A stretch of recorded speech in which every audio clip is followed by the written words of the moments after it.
Let's call this meeting the Aurora City Council for October 22nd, 2024 to order. Madam Clerk, will you please call the roll? Alderman Barrero? Here. Alderwoman Garza? Here. Alderman Masiacos? Present. Alderman Denal? Here. Alderman Franco? Here. Alderman Seville? Here. Alderman Taliaferro? Here. Alderwoman Smith? Here. Alderman Bug? Here. Alderwoman Bade? Here. Alderman Lash? Present. Alderman Warman? Here. Mayor Irvin's present. Is there a motion to approve and appoint the Sergeant of Arms to this meeting? Motion made by Alderman Smith, second by Alderman Garza. All those in favor? Aye. Motion carries by voice vote. Mr. Muhammad. Yes, good evening, Mayor and City Council. As we prepare to celebrate Diwali this weekend in Aurora and next week throughout the globe, leading our Pledge of Allegiance tonight are members of the Indian American Community Outreach Advisory Board of Aurora. If all of our guests will please stand.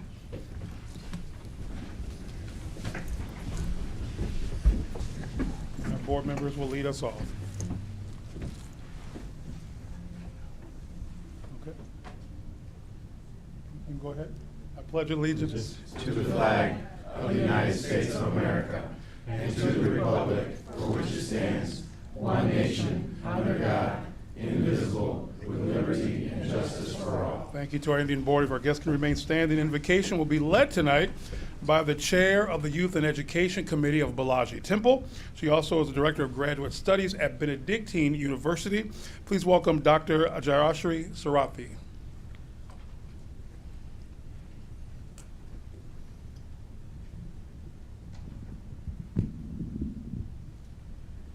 This is the season for joy and renewal, and a time to celebrate the victory of light over darkness.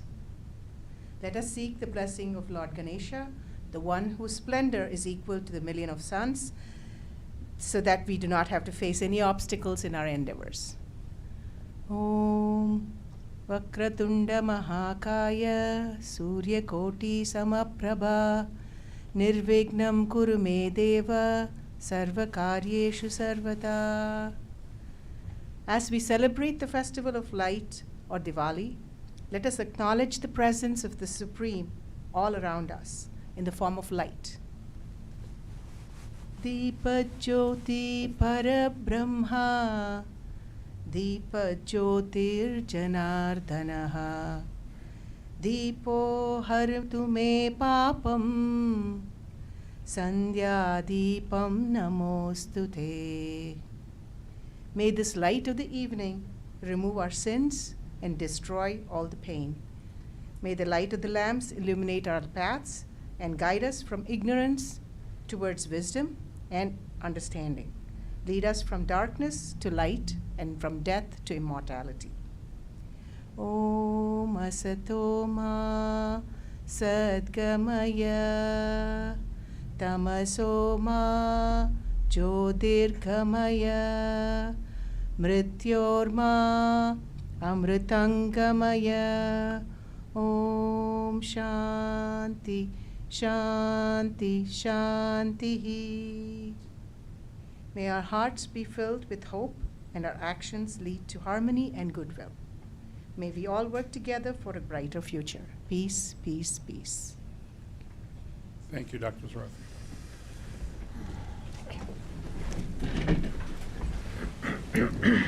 All right, let's go on to the next portion of the agenda. Mayor's Office of Community Affairs presentation. Mr. Muhammad.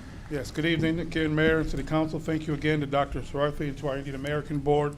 We'll be doing a Diwali proclamation in just a few minutes here. Tonight, as we go into our fourth quarter, we'll be honoring staff members throughout the quarter due to schedules. And tonight, we are honoring one of our stalwart staff members for an award she received in the community. If Mayor Irvin would please join us down front. Maggie Sellis from the Aurora Animal Care and Control is a renowned and accomplished woman who remains community-oriented. She is a mother of 4, grandmother of 3, and a lifelong resident of the city and a graduate of East Aurora High School. She's a former business owner and a very active member of the faith-based community. She developed a deep love for the senior community and created the first ever Golden Club for seniors at her local church, Luz Divinia, of the Divine Light. She currently serves as president of the Aurora Township Senior Services Board. She pursued her bachelor's degree in theology at Ebenezer Biblical Institute. This year, she received an award from two well-known organizations. We can give that to the mayor. Women International Ministerial Alliance and the Fox Valley Ministerial Alliance, both nominated her for the award, and they looked at 5 categories: church, civic, community, job, and volunteer. And we're so proud that this year's WEMA and FVCMA Woman of Faith, all the women of faith in Aurora and the dozens who were nominated, our very own Maggie Sellis received the 2024 Outstanding Woman of Faith Award. Maggie, come on down. Come on down, Maggie. Yes.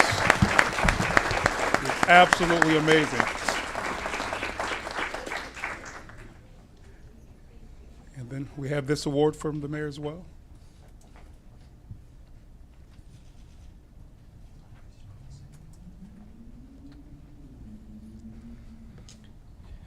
I'd like to also give you an award, Maggie Sellis. And this is the Mayor's Award of Excellence. It is honorably presented to Maggie Sellis for being a stalwart member of the City of Aurora team and for receiving the 2024 Women of Faith Award.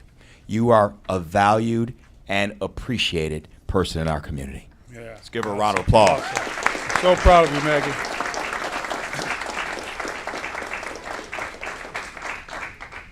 You have any words, Maggie?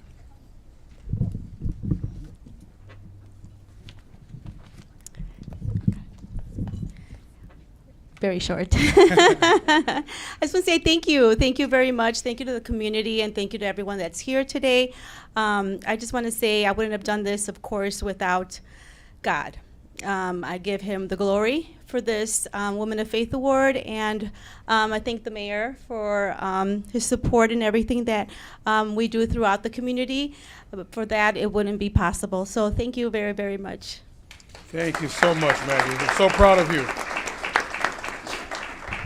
And speaking of faith, yesterday we held the quarterly Aurora Interfaith Alliance breakfast. Over 50 members of our faith community, from Christians to Catholics to Muslims, Jews, Hindus, Sikhs, Baha'i faith, and others joined us for the breakfast as we move Aurora forward. And a key group of that were our Hindu community. And we're so excited to celebrate Diwali this weekend. And now as the mayor presents his Diwali proclamation, we're going to invite members of our Indian American Community Outreach Advisory Board to join us down front. If we can please give them a round of applause. Dr. Shararthi, if you wouldn't mind joining as well. After the presentation, we're going to ask Nitin, the president, to share more about the Diwali celebration on Saturday. But this year, 2024, marks the 10th annual City of Aurora Diwali celebration. 10 years. Alderwoman Bade, please join the mayor. What's up, brother? And here come more members of the community. And Alderwoman Bade's coming down, Mayor.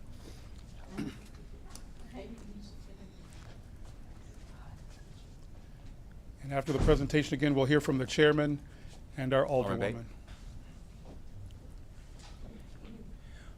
All right, I'd like to read this proclamation. It's my honor to do so.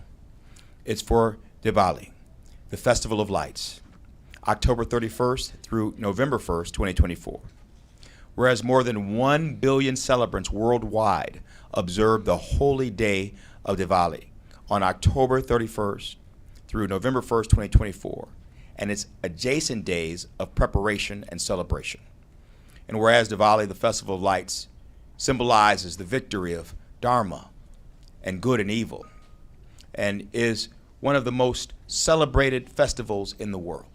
It signifies a special time of peace and serenity, with the hope of building bridges of understanding and tearing down barriers of intolerance. And whereas the City of Aurora's Indian American Community Outreach Advisory Board hosted the first citywide Diwali festival in Aurora in 2014, and each year thereafter, bringing together thousands of residents in unity and peace.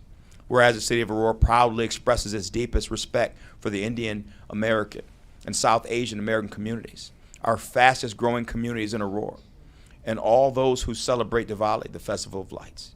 Now therefore I, Mayor Richard C. Irvin, do hereby recognize the historical and religious significance of Diwali and the message of tolerance, compassion, and victory of good over evil, which resonates with Americans and the Auroran spirit. Let's give them a round of applause.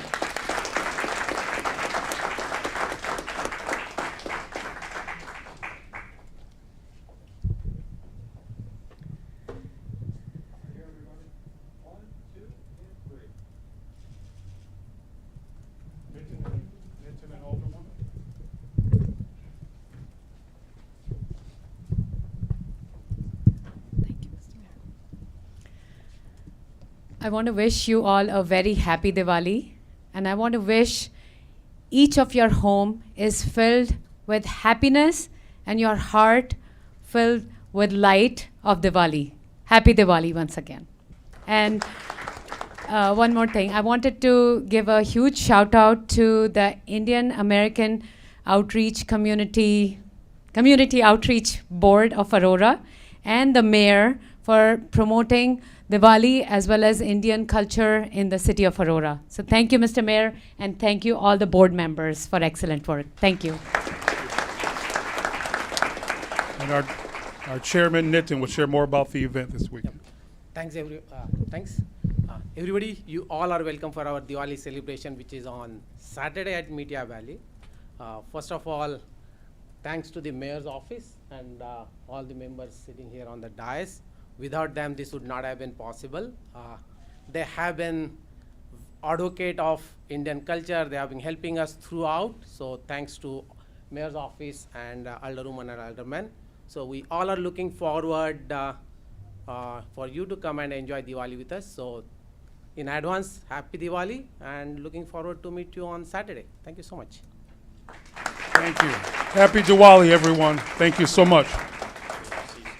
And that concludes presentations, Mayor. Thank you so much, Dr. Sararthi, and to our entire Indian American Board, and to Ward 10 Alderwoman Shweta Bade.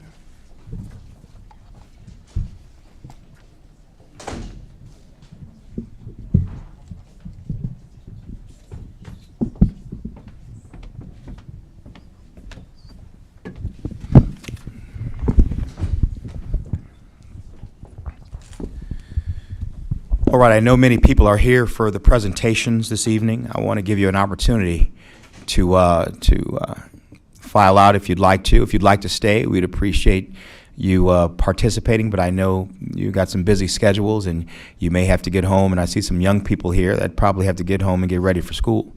So I will give you an opportunity to leave the City Council chambers over the next few seconds before we start the regular portion of our meeting.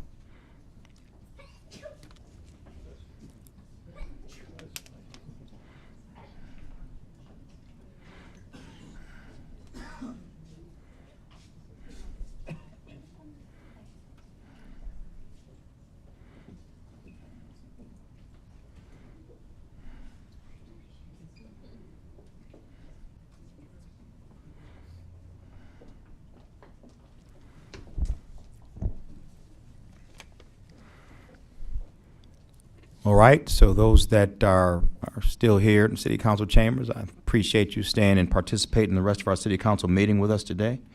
Let's go on to the next portion of the agenda, public comment. Madam Clerk, do we have members of the public wishing to offer public comment? We do, Mr. Mayor. Will you please read the rules of public comment? Pursuant to the Open Meetings Act, all persons shall be permitted an opportunity to address public officials under the rules established and recorded by the council. Under our rules, any person may address the city council for up to 3 minutes with a maximum of 30 minutes allotted for all public comment. No person other than the timekeeper or the chair for the purpose of maintaining order may interrupt a person recognized for public comment during his or her comments. Members of the city council shall not engage with nor respond to a speaker during the time set aside for public comment. Staff is directed to follow up with members of the public with respect to any concerns raised during public comment within the scope of the city's authority following the adjournment of this meeting. Will you please read the name of the first person wishing to offer public comment? Timothy Watson.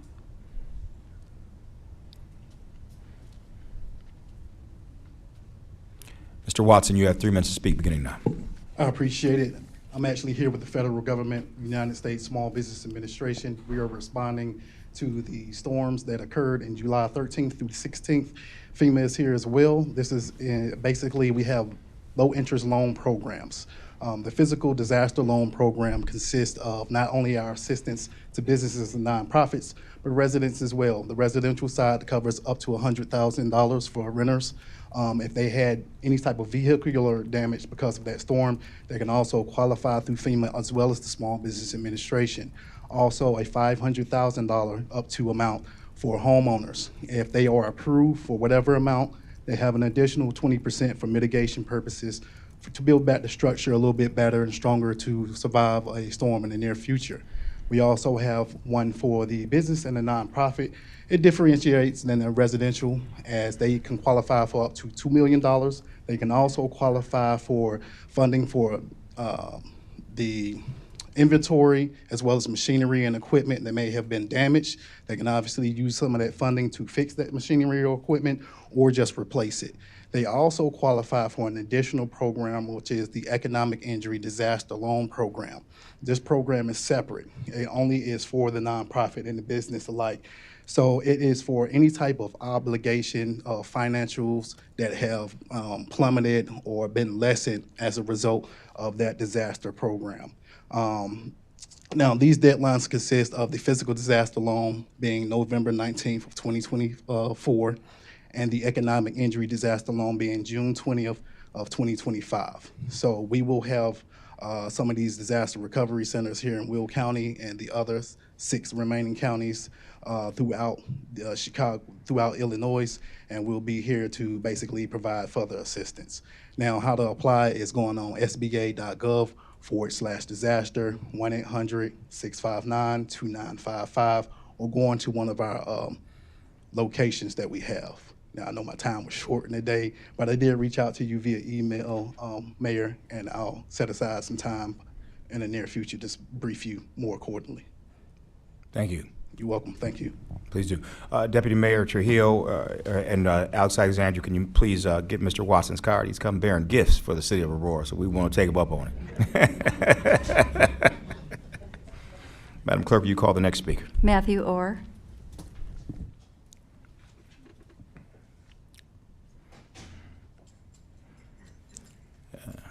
Mr. Orr, you have 3 minutes to speak beginning now. Good evening, City Council. Nice to see everyone. Wonderful weather we're having outside, too. I love summer in October.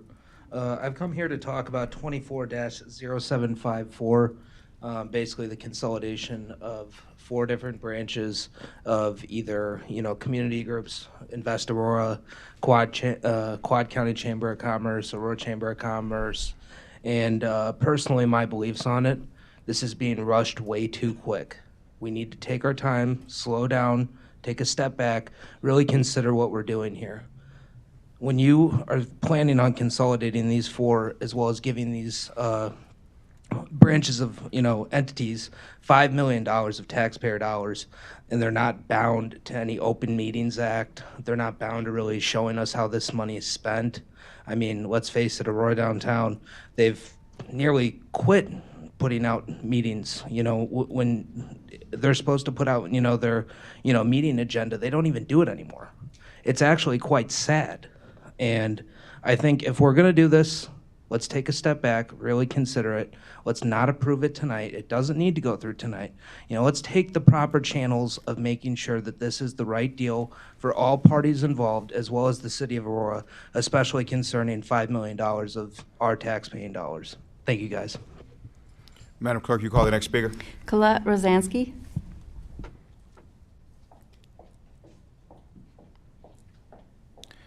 Right, Ms. Rosansky. You have 3 minutes to speak beginning now.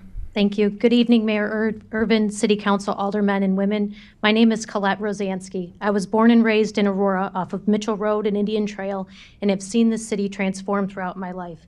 Today, I am proud to say I am the 3rd-generation president of R.C. Wegman Construction Company, located in Mikesville's 6th Ward off Morton Ave in New Haven. R.C. Wegman has been a commercial contractor working with the city of Aurora for the past 70 years, and I look forward to continuing this family legacy. In order to do so, we will need the continued economic growth and development I have seen this city have over my lifetime. It's undeniable the amount of economic growth our city, and especially our downtown, has seen recently. As someone looking forward to the future growth of Aurora for the next 20 to 30 years, it's crucial we bring our time, talent, hard-earned dollars, and resources together for the common goals that we all share as business owners. We all strive to attract, gain, and retain business in Aurora. We must stop working in silos and exhausting the same resource pool between 4 separate organizations. With your yes vote tonight, the new Elevate Aurora organization will do just that, provide support and resources to the business community in Aurora. This alliance will allow everyone a voice, from large corporations to small business owners. I have been involved with the Aurora Chamber for the past decade and served on the Chamber board for over 4 years. I have seen the organization's ups and downs and watched the leadership come and go. We have an opportunity now, with an amazing and qualified leader in Kelly O'Brien, to pave a path for Aurora business owners to thrive. Additionally, we have the opportunity to tap into all of the amazing and talented board members on the Invest, Chamber, Quad County, and Aurora Downtown boards. We will be able to collaborate, share ideas, voice our needs all in one room. I think all of you tonight can agree that a diverse, forward-thinking group of business owners with similar missions and drives is a recipe for success for this city. As someone that runs a construction company, I can't stress enough that a project is only as good as the team around. I am confident that Elevate Aurora has the A-team ready and willing to put our experiences and wallets together to make Elevate Aurora a success. R.C. Wegman has pledged our support to the success of this organization, and I hope all of you will tonight. Let's dream big and invest in Elevate Aurora. Thank you. Call the next speaker, Madam Clerk. Don Pilmer.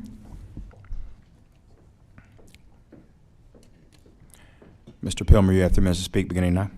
Thank you. Good evening, Mayor and members of the City Council. I'm here this evening to speak in support of agenda item number 24-0754. As chairman of Invest Aurora, I want to share with the council the efforts that started at Invest Aurora nearly a year ago. At that time, our board of directors started the search process for a new president and CEO. As part of the second largest city in the state of Illinois, our key goal was to be opportunistic and seek a candidate with proven expertise in the economic development field. We are pleased with our new president and CEO, Kelly O'Brien, who brought an extensive background and experience working for development and government agencies. Kelly has made an immediate impact, which has allowed us to meet and interview several economic development agencies, including the Sioux Falls Development Corporation in South Dakota and Williamson Inc. in Tennessee, as these two development entities were formed to combine the efforts and resources of their respective chambers and economic development entities. We felt it made sense to strive to emulate the success that they're achieving in their communities. As such, and through a lot of hard work and determination over the past many months, we've been able to build the infrastructure which has led us to form the Aurora Regional Economic Alliance. The Aurora Regional Economic Alliance will allow us to bring 4 entities together as one in an effort to take the city of Aurora's economic development to a much higher level and a much brighter future. The alliance will include enhanced accountability and transparency for those involved as well as the City Council. Through our combined efforts, the Aurora Regional Economic Alliance will offer initiatives to small businesses and focus on the retention and attraction of small businesses to Aurora. Our goal remains to build on the strong foundation of economic development that is in place today and expand to seek opportunities to promote the city of Aurora throughout the state of Illinois, nationwide, and even globally. On behalf of the entire Invest Aurora board, thank you for your consideration and support this evening. Madam Clerk, call the next speaker. Susan Kepke.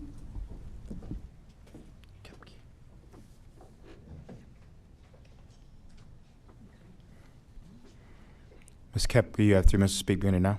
Thank you. I'm Susan Kepke, and I'm joined by Randy Brown and Jay Short, President and Vice President of the Aurora Lions Club. We'd like to thank the aldermen and women for their generous support of our pancake breakfast. Our pancake breakfast provides essential funding for 2 children's vision programs. The first has been in place for many years, covering the cost of exams and glasses for children referred by school health professionals, children whose families can't afford these services. Last year, we had 112 requests. Average cost of an exam and pair of glasses is $100 per child, as provided by Oxy Optical in Aurora.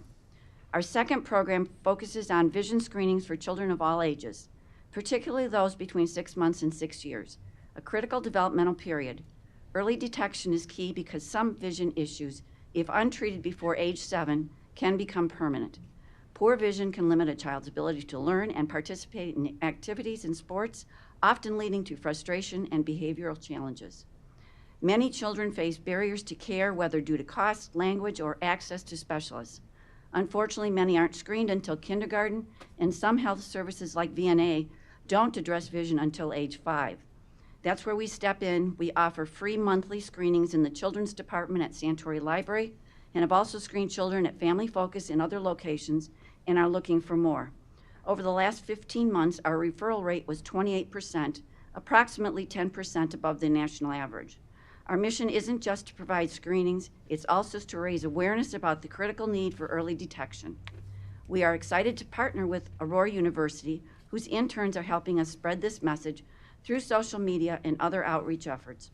Once again, thank you to the aldermen and alderwomen for your continued support. Your contributions help ensure that children in Aurora can see clearly, giving them the opportunity to thrive in school and life. We look forward to working together to make an even greater impact. Thank you very much. Thank you. Thank you. Thank While you. we have one extra minute, I will also extend, my co-president keeps reminding me as also the membership chairman, anybody wanting to join an organization that is trying to help everyone in the city, please think of joining the Aurora Lions Club. Thank you. Madam Clerk, you call the next speaker. Carolyn Shavino.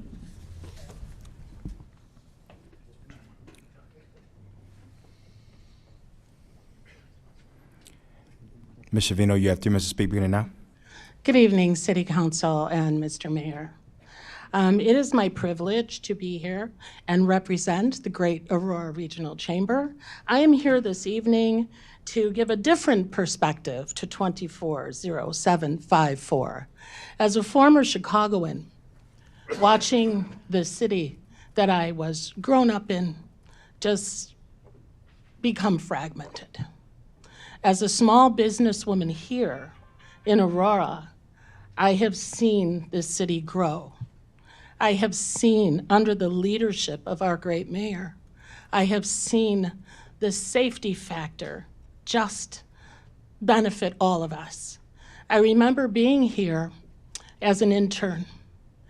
And as an intern, I was told 10 years ago, make sure you drive a used car because you wouldn't want to park your car in Aurora downtown. I walk downtown now safely and proudly because of the work that all of you are doing and continue to do. And on behalf as chairwoman for the Aurora Regional Chamber, to work cohesively under one roof with such talent from Invest Aurora and from the Aurora Regional Chamber and the African American Chamber, I can only imagine and dream big, as Colette said earlier, what will be in 25 and 26 and 27. It'll be amazing. We can't stop now. Our great mayor always says the city of Aurora is open for business. Well, let us thrive. Let us work cohesively. I've had the benefit of working with Miss Kelly O'Brien. She's a visionary, and that's what we need. We need visionaries. We need people that are going to take us to the next level. We need people that are outspoken, but yet have the grit and the tenacity to stand tall, because this is no small fate that we're embarking on, ladies and gentlemen. It is huge, but we're here to do so because our great city can only be better. And I just want to thank you for your time, and I hope you hear what I'm saying this evening. I say it with my heart. Thank you. Madam Clerk, call the next speaker. There are no additional speakers. Thank you very much. Thank you to all our speakers this evening. Let's go on to the next portion of the agenda, public hearing. Madam Clerk, will you read the first item under public hearing?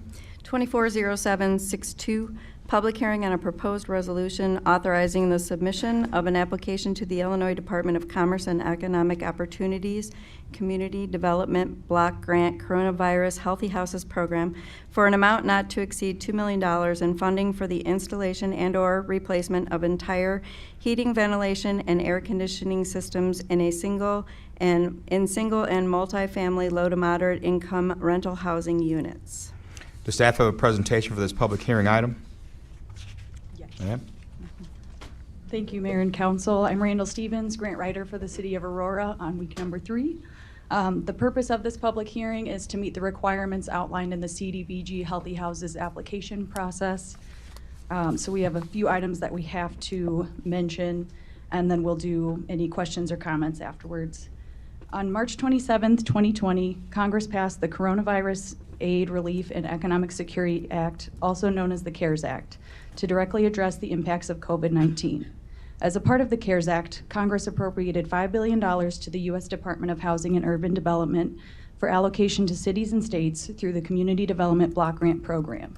The state of Illinois has been allocated $70,753,404 of these specific CARES Act funds, also referred to as CDBG-CV funds, with a minimum of $21,614,873 in CDBG-CV funds to the Healthy Houses Grant Program component.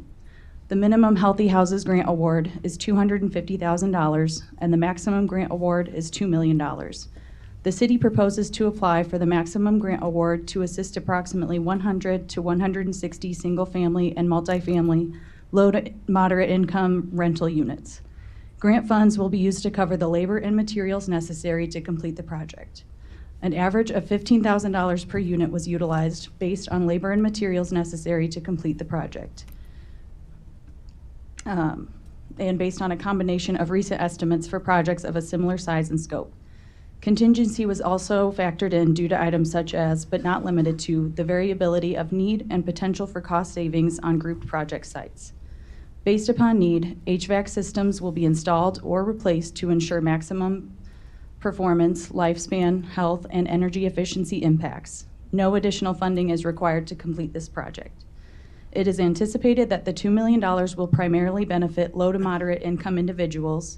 This project is not anticipated to result in the displacement of any persons or businesses.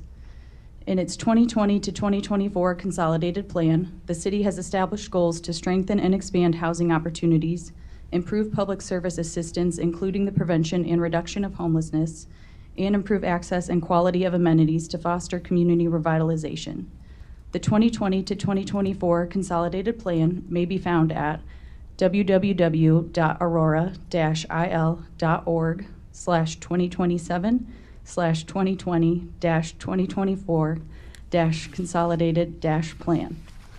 Upon award, the city proposes to design a fair and transparent competitive application process for landlords in a process anticipated to be similar to the distribution of the city's entitlement funds.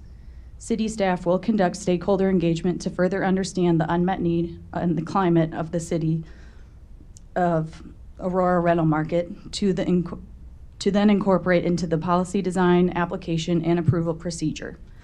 Upon review and selection of eligible projects, assessments of each unit will be conducted to confirm a more site-specific scope of work and final cost estimate. Once this information is available, a competitive procurement process will take place in accordance with the program and local requirements to select a qualified contractor to complete the work. Following contracting and permitting, HVAC system installation or replacement will occur with a construction and administration cost not to exceed $2 million. The city anticipates that this program will benefit the entire community with the most direct impact to low to moderate income households. It is anticipated that the project will not have any impact on community finances and that all city-funded components have been budgeted. Are there any questions or comments from City Council? Yeah, but Question, Alderman Barrera. just a comment. I wanted to compliment and thank the community services team for seeking these funds and bringing these dollars to our community. I wish you luck in getting those funds for us. Thank you. Alderman Smith. No, motion to close public hearing. Any other questions or comments? There being none, there's been a motion. Second. I'm sorry.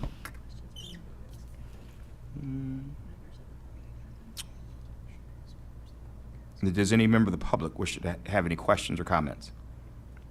There being none, there's been a motion to close the public hearing. Second.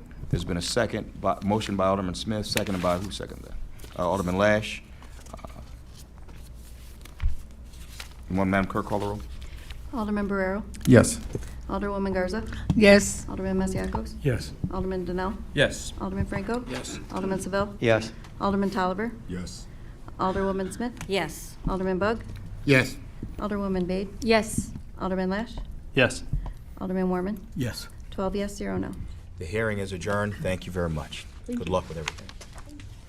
Next, we'll hear both the consent agenda and direct to council consent agenda in full. Will the clerk now please read both agendas in full? 240706, a resolution authorizing the purchase and installation of equipment to upsize high-pressure pump number 1 for the Water Production Division in an amount not to exceed $103,405. 240707, a resolution authorizing an addendum to the amended and restated potable water service agreement with Calgon Carbon Corporation for the continued lease of granular activated carbon in filter groups 1 through 4, 5 through 8, and 9 through 12 for the Water Production Division. 240720, a resolution approving the acceptance of a grant from Old National Bank in the amount of $10,000 to assist with outreach and programming expenses for the Aurora Financial Empowerment Center. 240731, a resolution authorizing the acceptance of the low bid from Youngrens Incorporated from Aurora, Illinois for the replacement of rooftop HVAC unit at the Phillips Park David and Karen Stover Visitor Center facility for $62,986. 240738, an ordinance vacating a stormwater control easement and city easement on the property located at south of Wolf's Crossing and east of Eagle Road in Will County. 240751, a resolution authorizing the execution of a Phase 1 preliminary engineering supplement with WBK Engineering in the not-to-exceed amount of $56,075 and the appropriation of $60,000 of MFT funds for the New York Street Corridor project. 240760, a motion authorizing and directing the Chief Human Resources Officer to execute a settlement agreement on behalf of the city and workers' compensation claim number 23Q051562302. 240703, a resolution accepting the improvements and waiving the maintenance security for Fox Valley Apartments, Todd School, 100 Oak Avenue. 240768, approval of the minutes of the Tuesday, October 8th, 2024 City Council meeting. 240789, a resolution accepting the improvements and maintenance security for Fox Valley Mall Phase 2 residential roadway improvements, 195 Fox Valley Center. 240790, a resolution accepting the improvements and maintenance security for Fox Valley Mall Senior Living Roadway Improvements, 195 Fox Valley Center Drive. 240798, a resolution accepting the improvements and maintenance security for Fox Valley Apartment, Lincoln School Subdivision, 641 South So Lake moved. Street. There's been a motion to approve the items on both the direct council consent agenda and the consent agenda by Alderman Smith, seconded by Alderman Franco. Before we entertain those motions, are there any questions, comments, or motions to remove any items from either agenda? There being none, a motion and second on the floor. Madam Clerk, will you call the roll? Alderman Barrero. Yes. Alderwoman Garza. Yes. Alderman Masiacos. Yes. Alderman Donnell. Yes. Alderman Franco. Yes. Alderman Seville. Yes. Alderman Tolliver. Yes. Alderwoman Smith. Yes. Alderman Bug. Yes. Alderwoman Bade. Yes. Alderman Lash. Yes. Alderman Warman. Yes. 12 yes, 0 no. Motion carries. The consent agenda and direct to council consent agenda are both approved. Madam Clerk, let's go on to the next item, next section of the agenda, unfinished business. Read the first item. And for the first item, Mr. Mayor, 240708, the petitioners have requested that this item be held for discussion until the City Council meeting on November 12, 2024.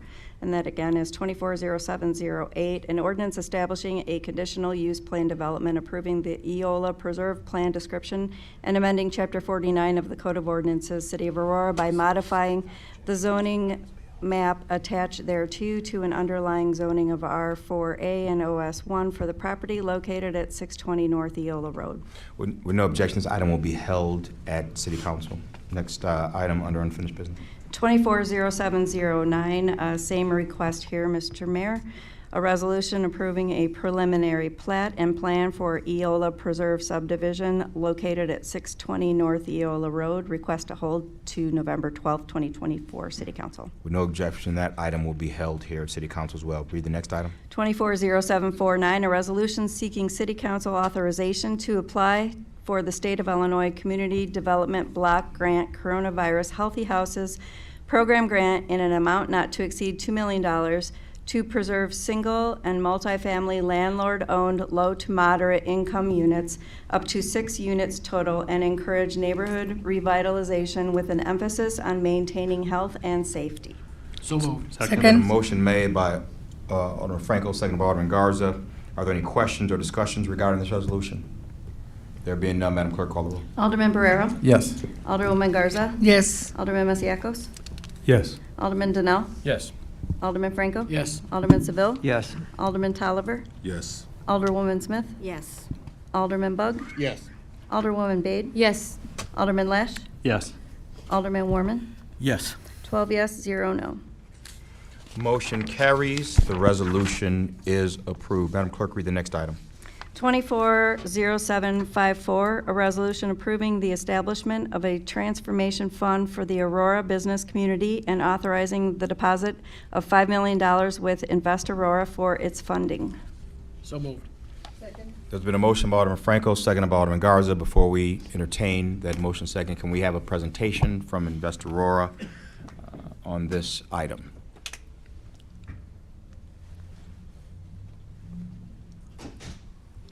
Mr. O'Brien, you can use this microphone here, and they'll use that one. Thank you. From what I understand, last week there was a presentation of COW. It was cut short. Do you want to go into that presentation a little more and talk about some of the things we left out and talk about where we go from here? Thank you, Mayor. Good evening. Thank you for this opportunity to again address the council. And I do want to acknowledge the public comments and thank the business community and for all the kind words. It has been truly a privilege and an honor to be integrated into Aurora's business community and to work with leaders, everyone on this dais, leaders in academia, and thank you, and leaders in the private sector. It's been a great team at 43 West Galena, and we are just thrilled to be able to be a part of something that is truly so historic. So many questions that we talked about last week was that $5 million that's being requested for the Transformation Fund and where that $5 million is coming from. So I'm going to turn it over to Alex to address that and to also clear up the fact that it's not tax money that's being used. Good evening, City Council and Mayor. Alex Alexandru, Chief Management Officer. So just to clear up a few misconceptions, and again, I was unable to be here last week, but many of you know we are in our budget process currently. We've started and had a number of internal budget meetings, as well as we've started our special finance committee meetings. And so at this stage of the game, I would like to remind everybody of the origin of this $16 million.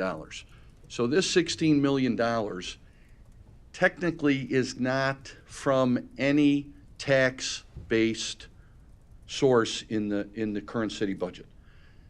You all approved the agreement with Cyrus One to develop a data center out on Eola Road. As we explained then, and I want to remind everyone currently, that $16 million was comprised primarily of two factors, two sources. It was to recapture now, because back in the day the agreement did not contain a recapture, the funds the city expended to put the interchange in. In addition, despite best efforts over many years, economic development, developers, what was thought to have come from a traditional interchange development never materialized. In other words, we did not see restaurants and gas stations and truck stops and those hotel type uses. So for the city to give up its ability to continue to seek those uses there. In other words, sort of a lost opportunity cost. Additional monies were negotiated with the Cyrus One folks to the tune of $16 million. So you may have heard the mayor in the past talk about this being found money. So this was not found money that we discovered at the side of a road or fell off the back of a truck. This actually was negotiated as part of that deal for the city to get $16 million clear that is not at the expense of any other fund that the city has. And so what's before you, just to be clear, is since we're in budget time, Chris and I and our budget team, Stacy, we've been working very hard to present the 2025 proposed budget. We had two choices. We could have kept the 16 million in an account, and what's that old adage, you're damned if you do, damned if you don't. We decided to activate this $16 million in as creative a way in the spirit of economic development from whence it came. So 16 million in the proposed budget, which you all will, of course, vote on and debate. 9 million of the 16 is going to be allocated in the MOED budget, primarily for property acquisition and other economic development related items.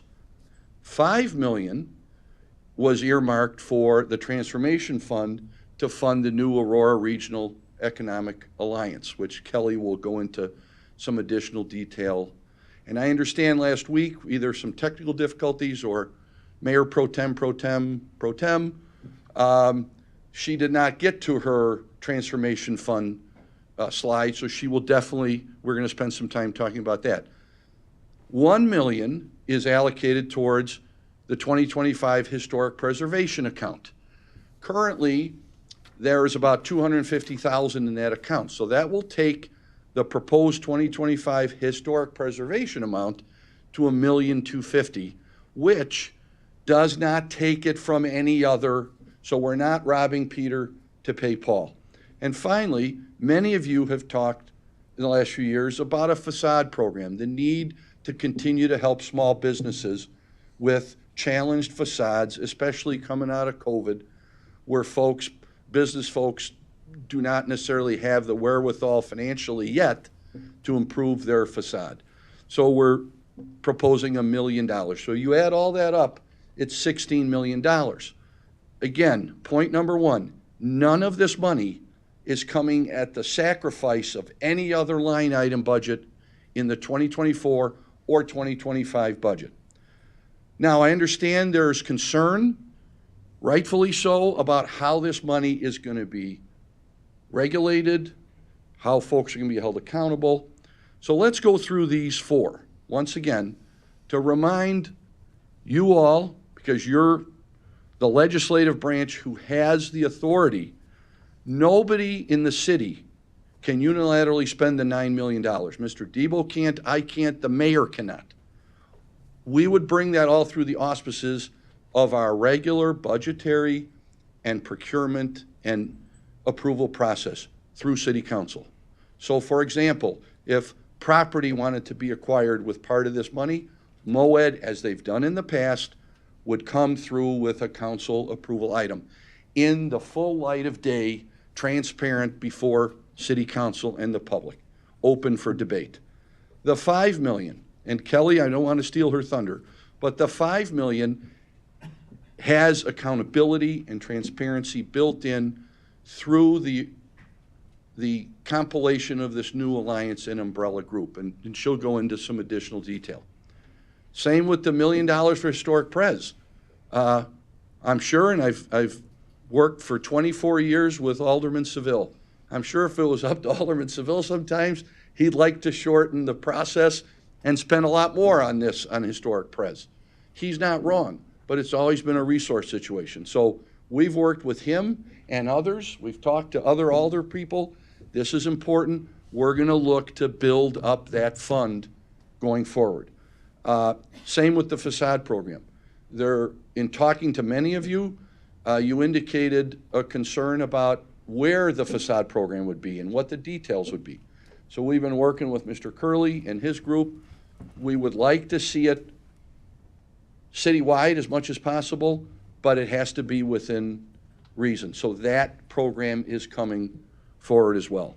So 16 million, not coming at the expense of anything else, because this money was brought to us through the Cyrus One deal, that we received the money upon closing, because that was the agreement we had, and we did in fact receive it. One last thing about timing and the concern raised that this is being rushed. We have been studying and working this, and I'm going to lead it right into Kelly, since 2023. A lot of folks have weighed in on this. All 4 of the groups that are proposed to be part of the alliance have looked at this, studied it, debated it. We've had expert outside counsel. We've also had Kelly bringing to bear her experience. And I was fortunate enough to be part of that interview group, like I have been for, I think, the last 2 Invest Aurora presidents, working with Mr. Pilmer and the board. And we had a very competitive group. And I'm very proud to say I think Kelly was the cream of the crop, coming and agreeing to come and run Invest Aurora.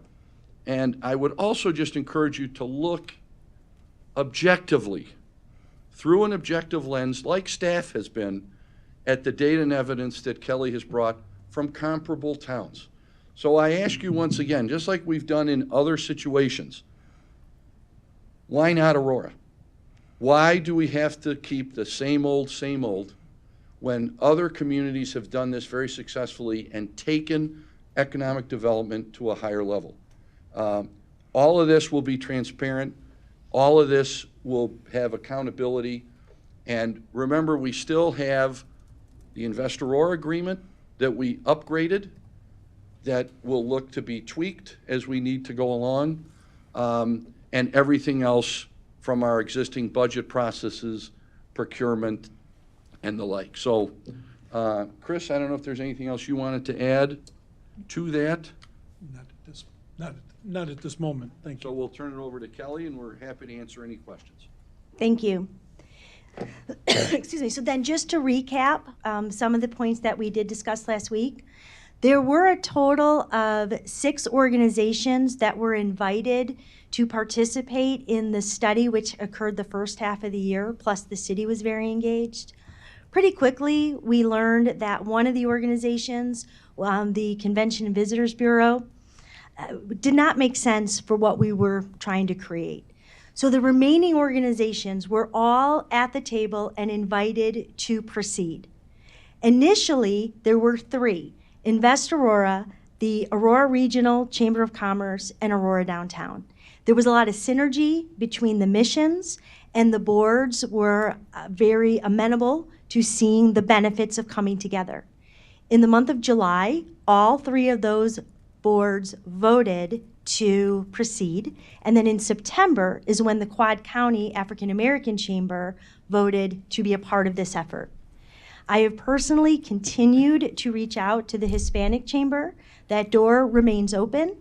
It is my hope that at a minimum we will be able to work in partnership, and I can assure you that the work that this new entity will be doing is not being done. So the Hispanic businesses will be able to choose if they want to be a part of both, because we will be offering different initiatives and benefits to their business. But it's important to understand that whether it's now or whether it's later, we believe that it is an open tent. It is very important that we have all of the business community, small, medium, and large-sized businesses together, because the work that we are doing is going to make Aurora more competitive. So in terms of the timing, as mentioned, this conversation started in earnest a year ago. And I really applaud Aurora for seizing this conversation a year ago, because the trend around the country is really that these economic development and chambers are coming together. When we did this research over the first half of the year, we saw the success stories in metros that are growing. And the metros that are growing brought their economic development and chamber activities together, made it consolidated, and the benefits that the business community realized is what continued their excitement and support, financial support and involvement in helping these combined organizations grow. So the conversation started in earnest this time last year, and we were prepared to really kick things off the very first week of January. And we have been working every single day, morning, noon, and night, including weekends, in order to get to this point, which is a very exciting point. And as you see from the slides, in the first quarter of the year, we brought all of the organizations together. We had individual meetings with the organization leaders. We started to look at what metros we would want to explore. So then in Q2, we kind of earnestly looked at these other metros that are growing and how did their business organizations in partnership with cities and counties, how did they put these together? What did they champion? By quarter 3, we got the votes to consolidate. We then put together what we call a core transition committee that is populated by leaders from now all 4 organizations. And this core transition committee is in regular communication with its boards and its members. So all of this input, has paved the way for where we are now. I think what's really exciting is the fact that, there are members on this dais have been a part of this from the beginning, been a part of these meetings, who have been a part of the calls with these other metros. We have the leaders in academia that have been a part of getting us to this point. And needless to say, amazing business leaders, some of whom you heard from tonight. The other thing that we did in quarter 3 that I think is really setting the way for what is going to undoubtedly be wild success is we published an RFP to hire a consulting firm to do a strategic plan. We are now at that point, and this will take probably 9 to 10 months, and I can assure you that every one of you will be getting calls. There will be surveys, there will be individual interviews, there will be focus groups, there will be a lot that will go into building on the foundation that we've already set, the foundation that over the course of the last year that we have recognized where the needs are, we know what the solutions are, and now we are going to continue to refine and to build on what we have started. And so where we are now is we have selected a name, and you've heard Elevate Aurora by Colette, and you heard the Aurora Regional Economic Alliance by Don, and I'll be explaining how both of those names come into play. We have set up a committee where we have the treasurers of the 4 organizations that are coming together, working together so that we will be, moving all of those funds into, one operations budget.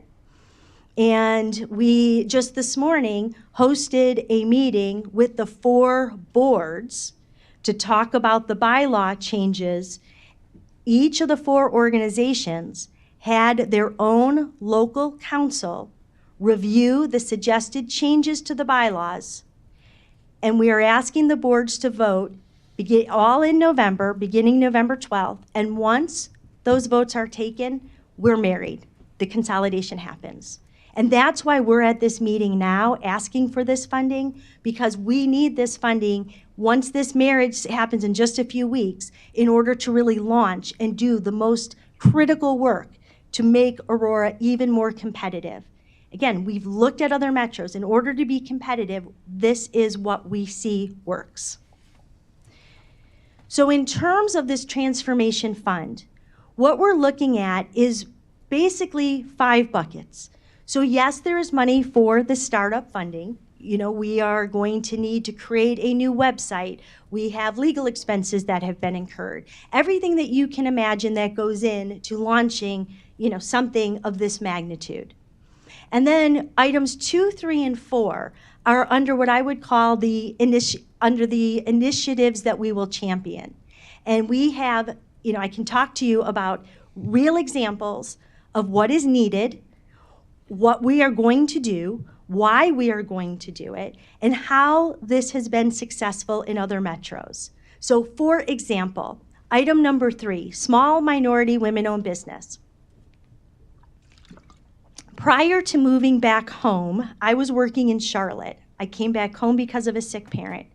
And I loved my work in Charlotte. And one of the things that we did in Charlotte is the Charlotte community, and it's a merged organization, by the way, and they knew that they wanted to help the existing businesses, small minority women-owned businesses. We identified a national group that has a toolbox that literally comes, and it's a very competitive process. Businesses have to apply, they're interviewed, there's commitments that have to be made, there's financial commitments that they have to make. But once these businesses make it through all of that and they get to the table, with this toolbox, we are able to look inside, kind of under the hood of these businesses and really figure out why aren't they prospering? And there's a myriad of reasons. It could be that they're really good at marketing, but they're not so good at sending out invoices. Or maybe they're good at creating their product, but they're not good at marketing. Whatever the issue is, we get to the bottom of it, and then you should see the way these businesses take off.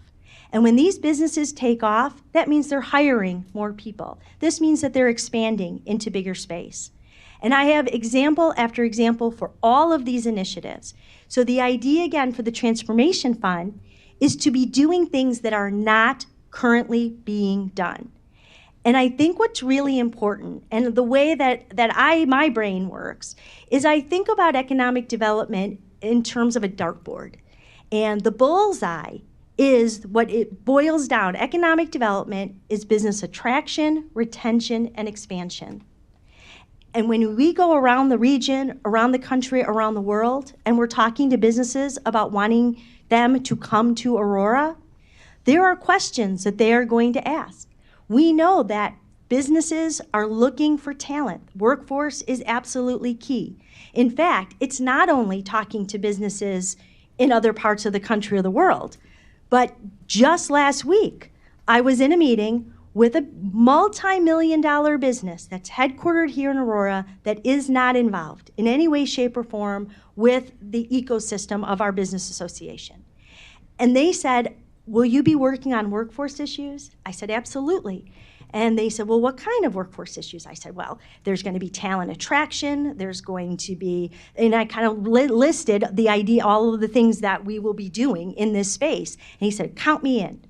Because we know that that is a key issue. So getting back to that dartboard, if you look at these rings, workforce is a key issue. Supporting our small and minority business, these are the ideas that businesses want to see from a community before it will make a decision to come here. A lot of this is not being done anywhere in Aurora. That is why the opportunity is now. As we enhance these rings, our success for the bullseye increases. So again, I really applaud the leadership of this city, knowing that we need to continually be on our game. And at the end of the day, it is really about bringing businesses here, supporting our local businesses, making sure that there are jobs at good wages, competitive wages. And we are also at a time in history where we are about to experience something that mankind has never experienced with AI and these emerging technologies. And what we know for sure, because it's happening already, is we know that these new technologies are impacting businesses, they're impacting the workforce. So part of what we will be doing is looking at the industries that exist in Aurora, knowing as much as anybody can know today, knowing that it changes tomorrow because this technology is moving so fast, but understanding how that technology is going to impact our existing industry base. And then saying, okay, we know that these businesses will more likely than not be downsizing. They'll be adopting these technologies and won't need these different workers. And these are workers with certain skills. So then the economic development team will say, well, what businesses are being created or will be successful in this new work environment? And we will go out and we will say, we have the workforce for you. So again, with your support of the Transformation Fund, you are positioning Aurora to be ahead of the curve. Think about the communities in the 1990s with NAFTA that manufacturers just shut down and communities collapsed. I mean, it's not an exaggeration to talk about how this technology is going to impact our world, our businesses, our workforce. We have a chance to get ahead of that. Not only to get ahead of it, but to put ourselves in a position where communities around the country are following our example as a best practice. So then, going back to economic development, imagine how businesses are going to look at Aurora as this forward-thinking community that made the investments necessary when it was necessary. And now they're saying, we want to follow what they did. Well, businesses are also going to say, I want to be where they are. Because if we show them now that we're ahead of the curve, they know that we're going to continue that momentum. So this is not just a transformation fund for now because we're fortunate enough that this money from Cyrus One came in. It's because the timing is such that it is absolutely critical to keep Aurora competitive, as well as to advance it so that it is on the national and world stage in terms of how to respond to the changes that we know are coming. So in terms of the new organization, I mentioned you've heard two different names, and this is how it's going to work. There are currently 4 organizations, as you are well aware. And the 4 legal corporations, as I mentioned, the bylaws are all being revised and amended. And so we're taking one of the 4, which is currently the chamber, the Aurora Regional Chamber, and we're using that as the main entity where all of the board members from the 4 boards will all be repositioned, so there'll be one big board. All of the staff is being repositioned to this 501c6, which will no longer be called the Aurora Regional Chamber. It will be called the Aurora Regional Economic Alliance, Area Alliance. Now, on top of that Area Alliance is Elevate Aurora. That is a new 501c6 that we have created, and there will be 13 board members. Out of those 13 board members, 8 will be selected by the mayor, by the city, and 5 from the city, and then the 8 will be 2 from each of the 4 organizations. That's how we get to the 13. In order to sit on that board, there is going to be a minimum of a $25,000 annual commitment. So we are talking about very sophisticated businesses that are making a significant pledge to be a part of this, and they will provide the oversight on that $5 million. So that $5 million will not be tapped unless the 13 people agree that this is a worthy effort, and now is the time to spend that money.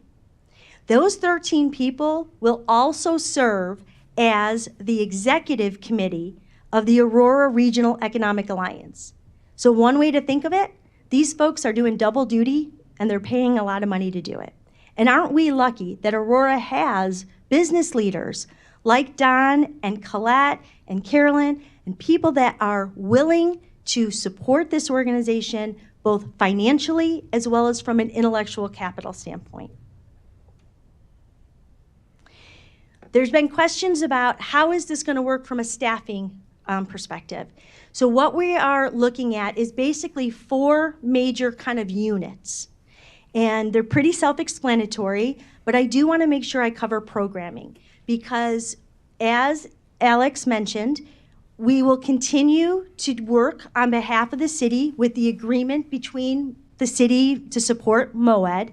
And so you see economic development as that first bullet point. You see the SSA 1 as the second bullet point. And then under that is where we have these work streams that I talked about with that dartboard.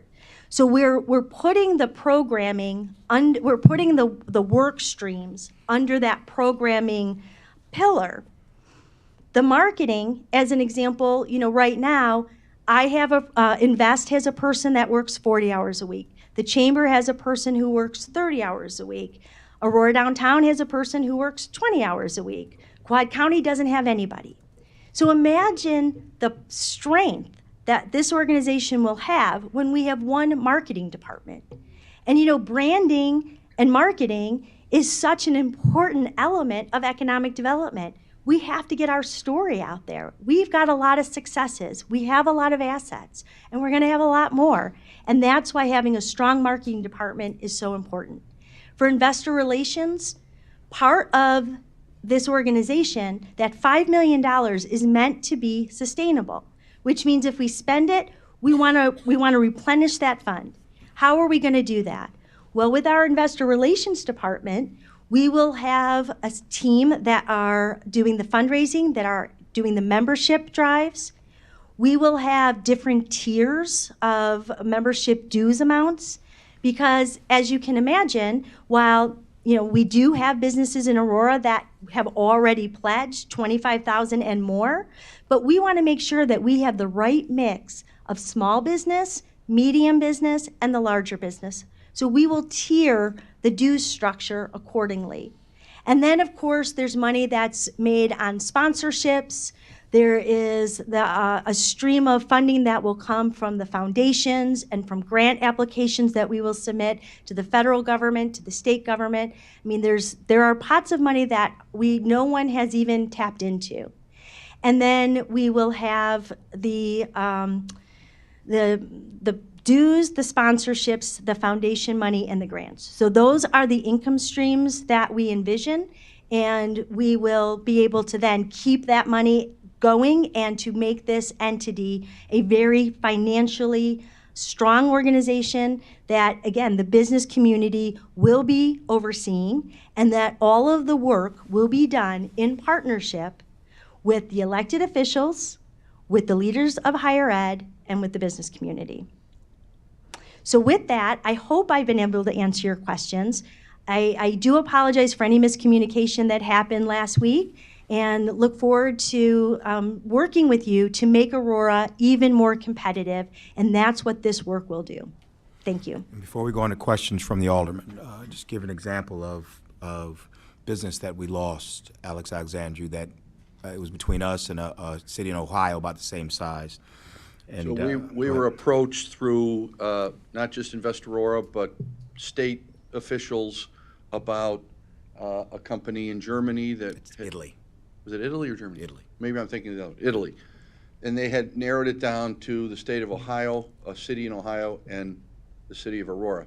So when we talk about needing to be competitive, these are areas that we really hadn't broached before in terms of how can the city put itself out there as the most competitive with the greatest incentives in partnership with, say, the state of Illinois.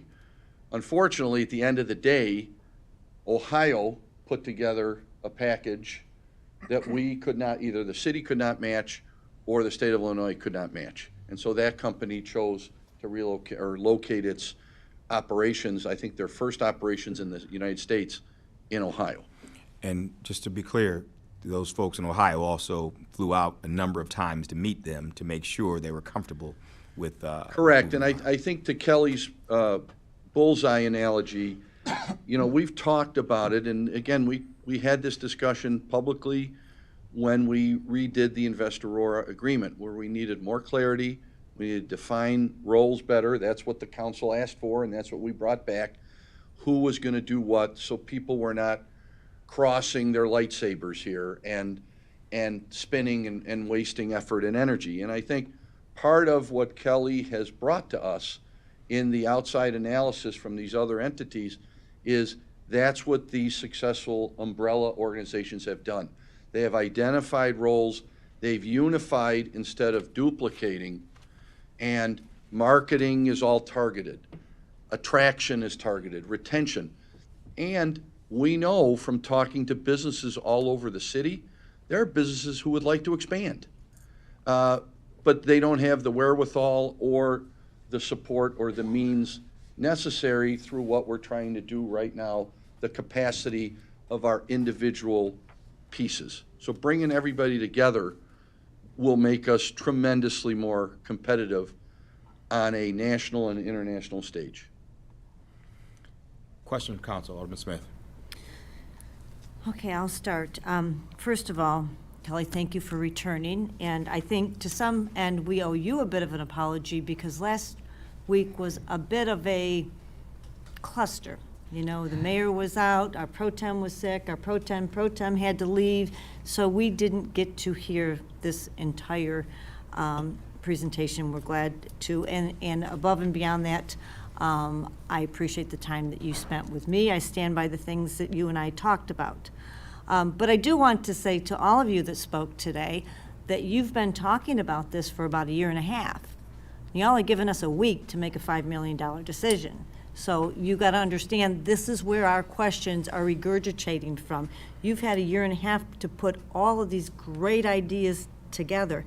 And I don't know that there's any of us up here who don't understand what a wonderful concept this is. But we're trying to do it in a week. So that makes it a little harder for us to do. I do believe this is what Aurora needs to get us to the next step. So I do appreciate, the mayor's vision and mayor's office vision. But using your example that you guys just talked about, how would your organization that you're putting together have stepped in to that Ohio situation and taken it on differently than what our economic development department would have done and or mayor staff? So this is a really good example of where this would be a benefit to have this organization versus we missed the boat because we don't have this organization. That's right. And so, one of the touchstones of economic development, again, is really understanding what are the components that makes a business choose one location over another. And we know from surveys and from being in economic development for over 20 years that their, workforce, quality of place, schools, there's a lot that goes into those decisions. But we're human beings, and so much of it is relationship building. And to the point that the mayor made, Ohio went overseas and met with them on their, in their home turf. And they had not only built that relationship in their hometown, but they were able to talk about some of these, and again, I wasn't a part, this happened before I was here, so I'm making certain assumptions because again, this particular instance happened before I came on the scene, but I just know from my own experiences working in this arena for 20 years that in order to win these deals, because they're sharp elbows, it's really tough, and sometimes it just comes down to a CEO or a board saying, I think I'm just more comfortable working with this person rather than that person.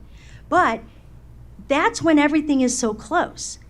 When a community comes in with the kind of narrative that we're going to have by empowering this entity to do what we're, talking about being able to do, we will make it so far and away from them getting to that point of who do I like a little better, because they're going to see the wisdom. Again, this is a forward-thinking community. They are on the cutting edge of making sure that their businesses are aligned with the changing times. They have a strong workforce. It's all of the things that we are going to check the box that the surveys tell us that these businesses look for in terms of selecting a location. And that's where those rings come around. And what we see in Aurora is that nobody is doing this right now. And so it's a real prime opportunity. So we will do that work, we will build those relationships, we will get on that airplane, we will bring these businesses back here. Having been part of those talks with this group, I can tell you the state can only do so much because the state also has to operate in a comparable situation. Like if they do for one, they may have to do it for others, or they may have denied an incentive to someone, then how can they turn around and give it? But if we had this type of transformational fund and it grows like we think it will, coupled with, say, the 9 million that's in MOED, that's really the essence of this public-private partnership. We're in that situation, Alderwoman Smith. We could have said, all right, we're in a position to up the ante. We can either give them some additional resources, some financial relief, work together to make the offer better. That's in a sense, on top of the relationship building that Ohio did, that's how they got that done. And so we just don't have that capacity right now because we're limited to what we budget for MOED and what we budget for Invest Aurora. But if we're truly going to activate this concept, we have to put some skin in the game. And we have to put ourselves in a better position. Naperville's not doing this. Other communities around that we regularly compete are not doing it. So we want to be out there ahead of everyone. Then when we go to the state of Illinois or any of these other organizations that bring prospects here, site locators and such, we're in a much stronger position than we've ever been before. May I do a follow-up, and then I'll be finished? Alderman Smith. So continuing on with what you guys have talked about, when and if, or how the $5 million is released, it's my understanding that we, as a city, no longer have any, I guess, say-so in that $5 million. But we did talk today, you used the words accountability and transparency. Can you explain how that's going to look? I mean, releasing $5 million is a lot of money when we have no follow-through on our part to know where it's going, and when it's gone, and what keeps you guys from coming back and asking for more?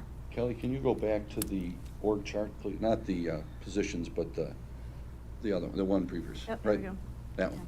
So as you can see, there is built-in accountability and representation with the various appointments, not just from the city, but also the 4 organizations.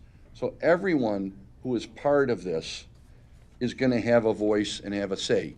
And we are going to be coming back on a regular basis, just like we have built into the Invest Aurora one, regular report outs to the public and the city council. Also, I don't want to miss out on that first bullet. This is a startup. So startups, you have to start somewhere with funds to get this off the ground. And so we believe, and again, the attorney that has put this together has had conversations with Corporation Counsel, has had experience doing this in a number of communities very successfully. And in each of those communities, there has been an element of a startup funded by a local government authority. None of them approached it as we're just throwing this into a pond and hoping the ripples make a difference. It's not that situation right now. And again, we're not taking this money out of anybody else's pocket. It's coming for economic development purposes. The mayor at one point, we said early on, well, we could just give all 16 million to economic development. But how is that going to help, no pun intended, elevate all these other partner organizations who have tried mightily over the years, but they're kind of swimming in place? And it's no offense to any of them, but this is the opportunity we have. So, I mean, we're here publicly talking about it. Yes, we've been at it for a year and a half. You know, our goal is to give you all the information up front, accurately, through the lens of an objective mission here. You know, I like to tell our staff, begin with the end in mind. And our end goal here is this umbrella organization that is based on data and evidence that other communities have successfully thrived implementing.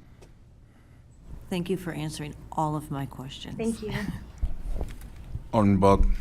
I don't have a statement yet, but just to follow up on some points you're making. Please tell us the city that you're talking about in Ohio, first of all. The city in Ohio. The one that the company, I'd have to go back and look. The one that won the competition? Yes. I'll have to find that. I don't remember.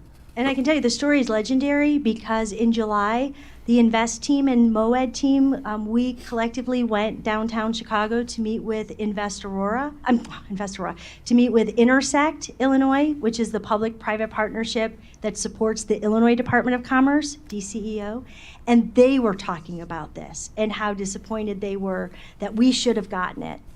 But we're not going to lose those deals again. Okay. Chris Faber has just told me, Your Honor, that it was a suburb of Dayton, Ohio. Okay, I knew it was Dayton or Akron.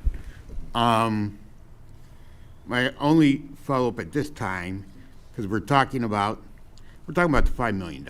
That's what we're talking about. So tell us specifically, how much did Charlotte put into their umbrella? How much seed money did Charlotte put in? And tell me, because that's the one you dealt with, so I figure you know that one. And then another group like this, how much money did their municipality seed money put in? Sure. So in terms of Charlotte was unique because the organizations that came together, one was an 11-county economic development group, and it was the City of Charlotte Chamber of Commerce. And so to this day, that organization is currently still receiving money. I would say at least 1/3 of its budget is coming from the public sector. Dollar amounts, I'd have to go back and look. I don't know off the top of my head, but the organization was probably a $6 or $7 million organization, and it was total of probably $2 million annually that came from public money. Again, I'd have to check that, so I'm just going off of rough numbers in my head, but I don't think that is probably terribly far off. In terms of the research that we did, looking at other, at growing communities, what we saw time and time again was that as a general rule, it was 2/3 private sector money, 1/3 public sector money, but that was as these organizations were into being established and operating. So in terms of, I did not ask the questions at the time in terms of how much money did you get to launch your, this entity. But what I can tell you is, what the work that we have done over the last year, we've identified a unique set of needs, not wants, needs for Aurora to be more competitive. As I mentioned, those rings around, the bullseye, work that's not being done. And we will be using the Transformation Fund to create the initiatives that we know from looking around the country have moved the needle in a positive way that has addressed what the business community needs to be successful, which benefits, of course, the city at large. And Kelly, I'm sorry, could you let the council know, didn't you indicate that in your research, the typical comparable budget for an organization that's being proposed is what? Thank you. It's $3 million. So what we found time and time again from coast to coast is that organizations with populations about this size have an annual operating budget of $3 million. And again, not that anything, we're lawyers, right? So when we go to law school, we say, well, there's a general rule and then there's always exceptions. So while that is, I'm sure we could find variations, as a general rule, these joint collaborative organizations of economic development and chamber operate at about $3 million annually. Questions? Alderman Burrow. Yes. So we had an opportunity to meet this morning and get some additional information since last week, and so I want to say that a lot of my questions were answered in that meeting. The recapture dollars that we got, that was one, and then the other one was the use of the funds. So one of my question, and I think misunderstanding was that those funds would be given away. The $5 million would be, given to, let's say businesses, and so that's not the case. These funds are going to be used, as you stated, for the startup and for the initiatives of this new organization. And I think thinking this is, when you talk about the definition of insanity, right? Keep doing the same thing, expecting different results. And I appreciate thinking outside the box and trying to do something different and, swinging for the fences. I don't think this is a bad idea or a bad thing for the city of Aurora. I was just asking for some more time to be able to get some additional information, and primarily, and you alluded to the typical budget, for example, $3 million. Well, can we see that broken down? There was mentions of the the startup costs and types of things that would be needed to get up and running. Consolidating the staffing, there's a cost to that. The revenue streams that each organization brings, it would just be nice to be able to see that at a glance, and I think that would go a long way. That's where I sit. Alderman Franco. Let me start off by saying I was part of that confusion last week, so I apologize. That's nobody's fault. I was part of it, so sorry about that. What I've heard from a number of people is to try to accommodate this good idea. How do you make it work is how we always look at it. This is a great idea. I heard we need more time. I heard we need a business plan. So what I would suggest, and hearing that the $3 million gets us off the ground, make it start working, because apparently you don't do that, you can't go. I mean, we're just stuck. So in order to accommodate that, in order to accommodate our wishes, I would suggest that maybe we go $3 million, give us some time, get a business plan out there, and then when we see all those details, which are evolving, we understand they're evolving, we get it, and then we could address the extra $2 million going forward, because that should accommodate the concern about timing, the concern about getting it going, and basically facilitating a good idea, something that's definitely necessary. And I'm glad you mentioned competition, because I always talk about that. We are in competition with a lot of good suburbs, but we want to be in competition with regions. We want to competition with other countries. So in order to do that, this is where we need to go. How do we get there? And I think if we could start off with that, I think it would accommodate what we're all looking for here and still get the program going. So I would suggest that going forward. Alderman Seville. Yes, thank you, Mayor. So I did have occasion to call and chat with Kelly, and I think the conversation we had on the phone was very helpful. And I understand the concept. I understand what you're looking to do. And we're looking to take the city to a higher level in order to remain and achieve our economic goals and to be highly competitive, not only in the area, but in the state and in the nation, perhaps even the world.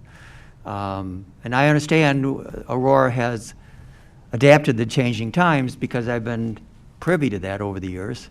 The 1980, when we had the recession, we had 20% unemployment, and all of our manufacturing were closing up, and they were either going to the south or they're going overseas. And so, to Jack Hill's credit, when he was mayor, he decided that he would recommend to the council the creation of the first economic development office, which the council agreed, and that's when Vicki Dietmeyer was the first executive director.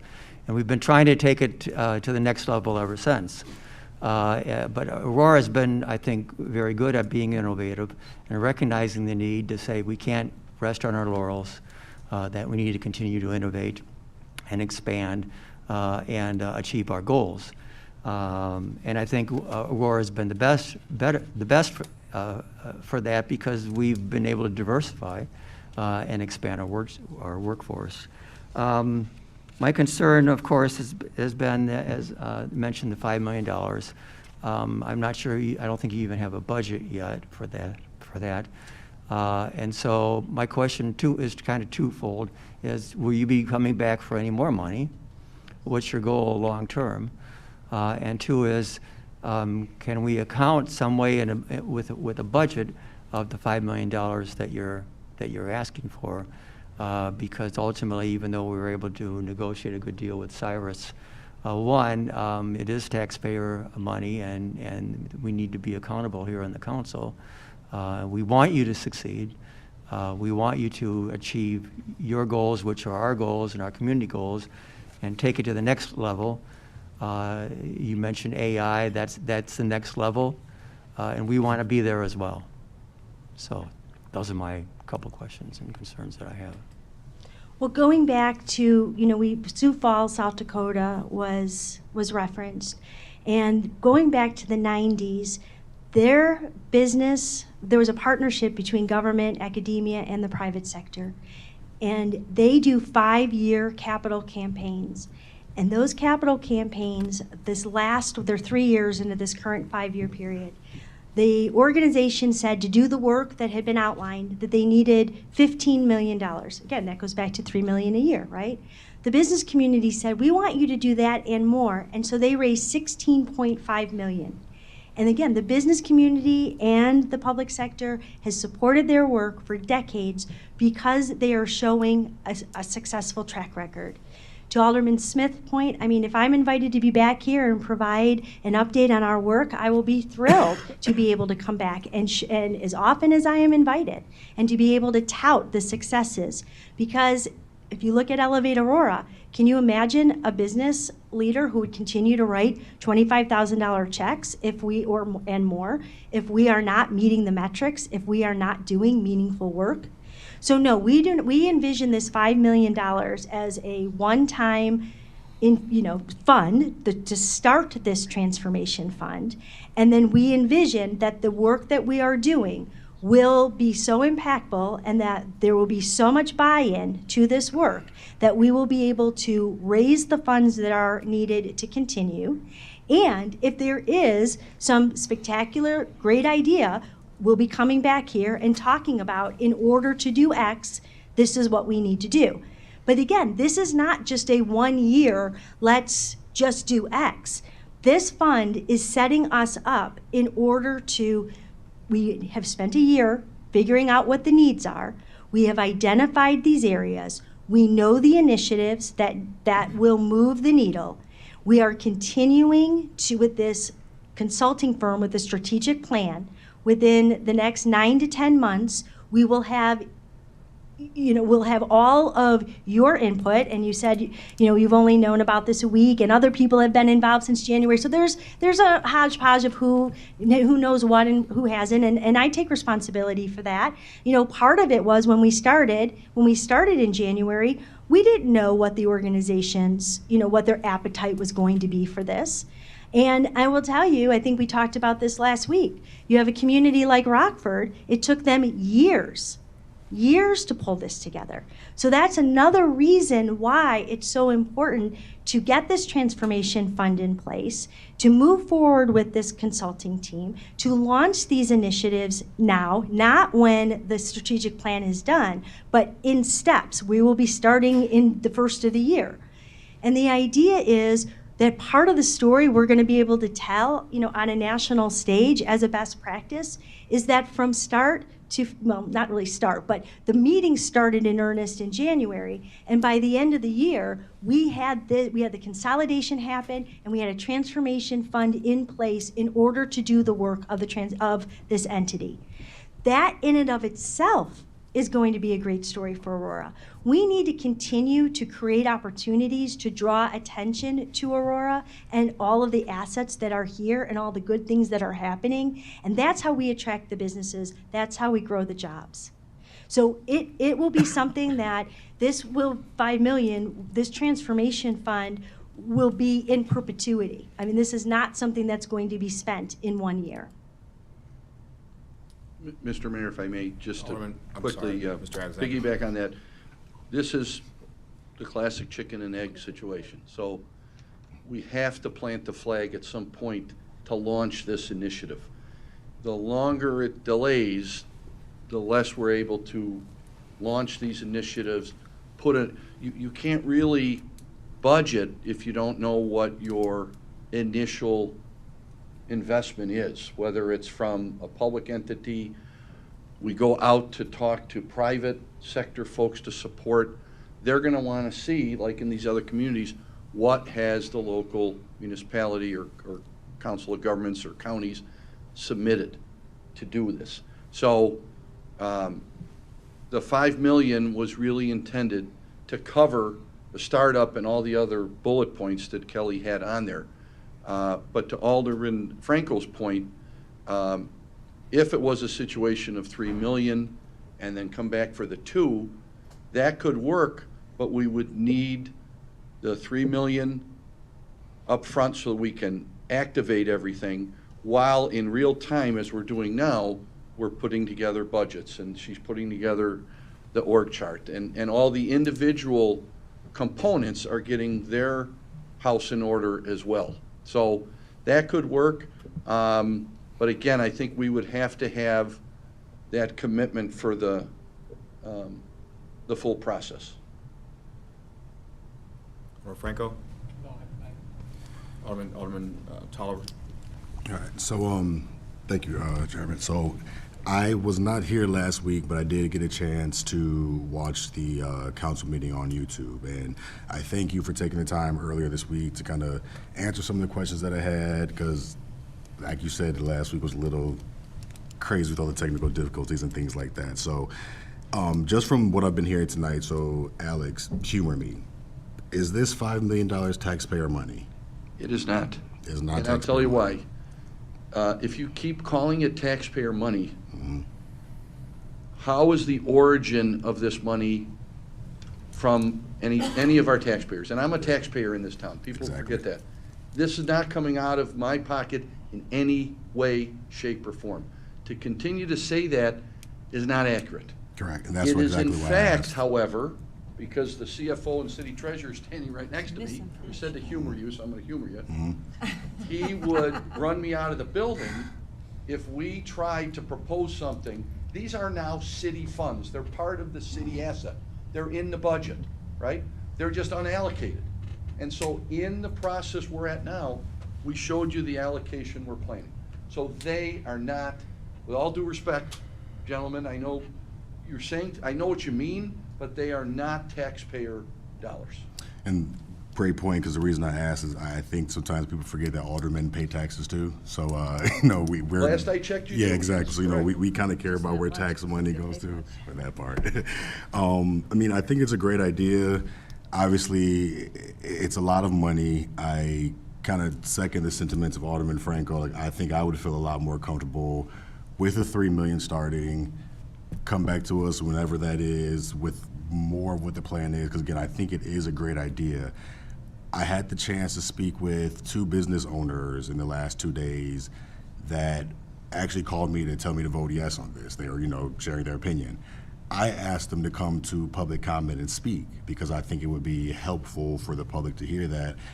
But I think, unfortunately, due to the season that we're in right now, they were afraid to come forward because they did not want to be attacked on social media because of the negative connotations that are already out there. So they didn't feel comfortable enough to come.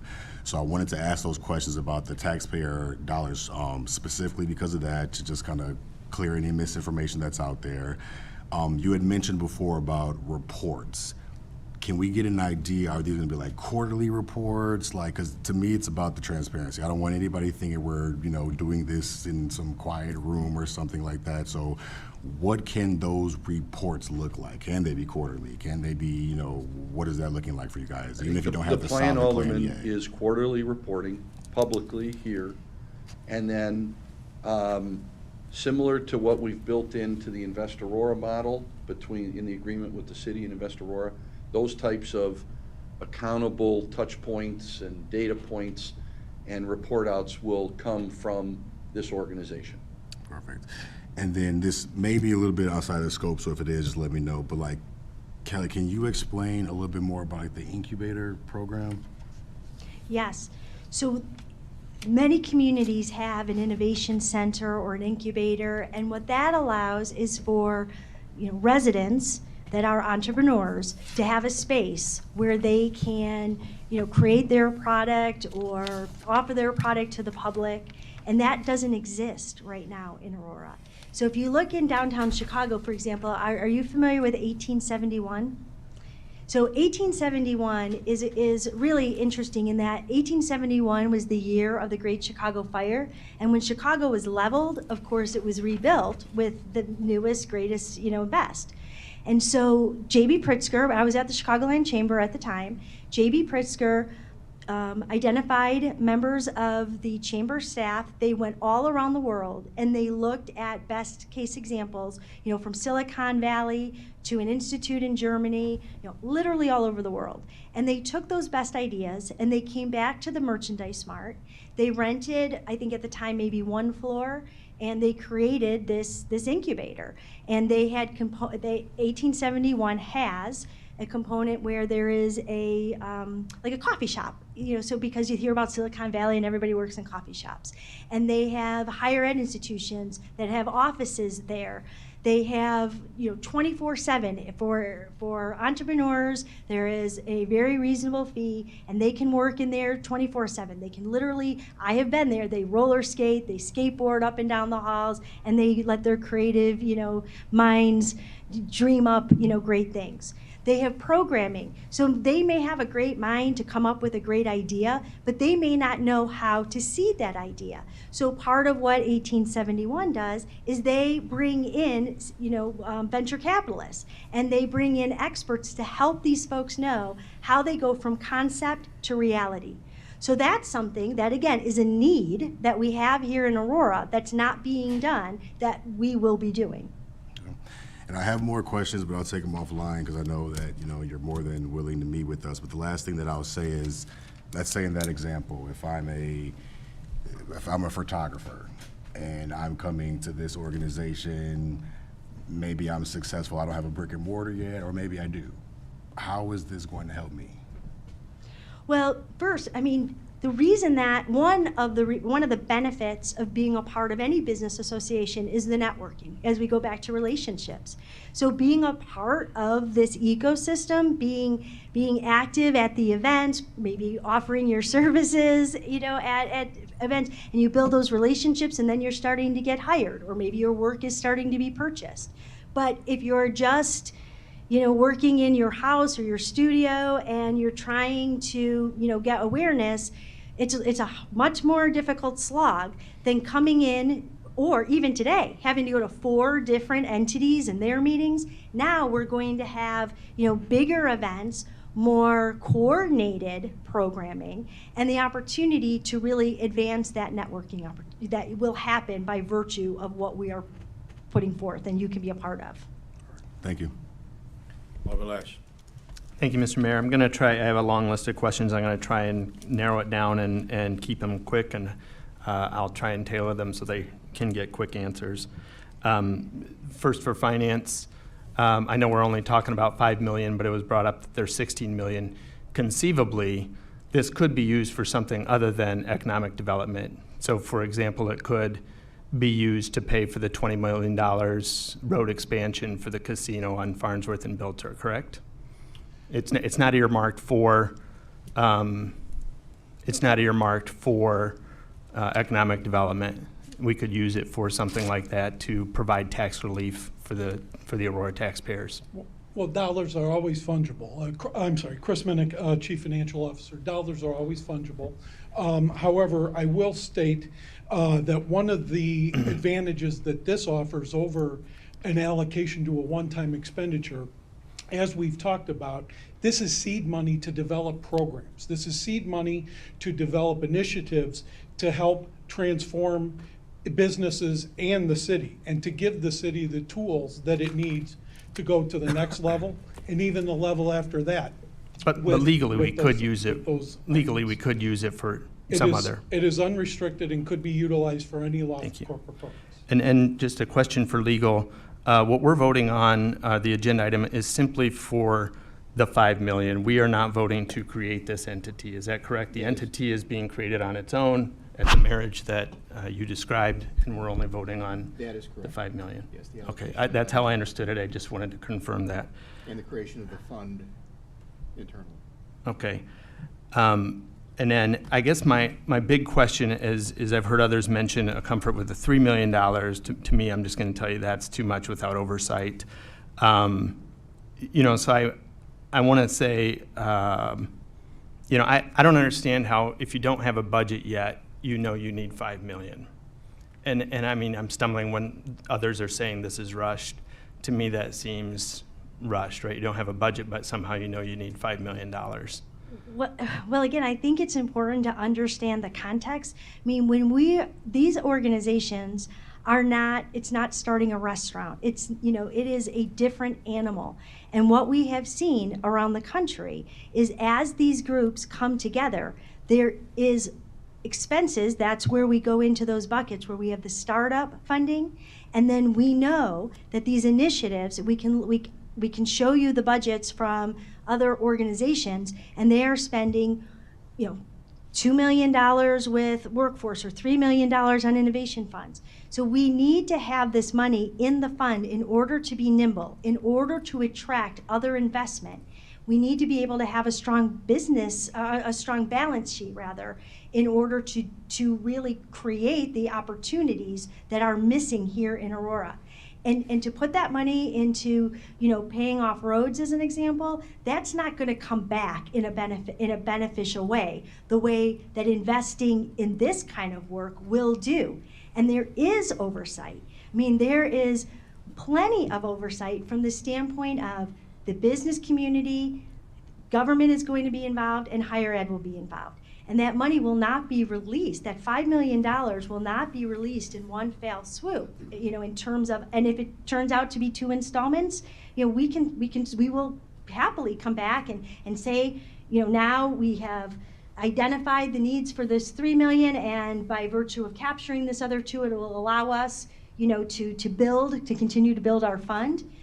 But we have had a number of meetings with the private sector, which from my understanding is it really, if it's happened, it hasn't happened in a very long time. And they are excited at the idea that this organization is coming together with the capital needed and available in order to launch these efforts that we know will move the needle in areas that we know are needed here in Aurora. So again, it's important to just keep it in context. And then just, maybe somebody knows the answer to this, the company in Dayton, Ohio, did they have such an organization, or was it simply relationships? Do we know if they had such an organization when we lost to Dayton? No, I don't believe they do.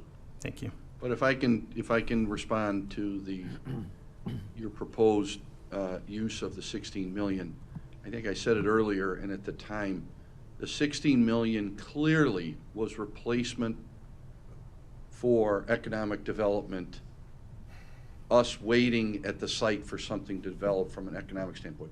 Part of it was to cover a recapture that wasn't contemplated in the original agreement for the actual interchange, but the spirit of it and the way we described it to you all at the time as part of that deal was to develop an economic development fund. So it was not ever intended to just go into roads or bridges or infrastructure. It was intended basically to help develop, as we've tried to portray here, an economic development benefit.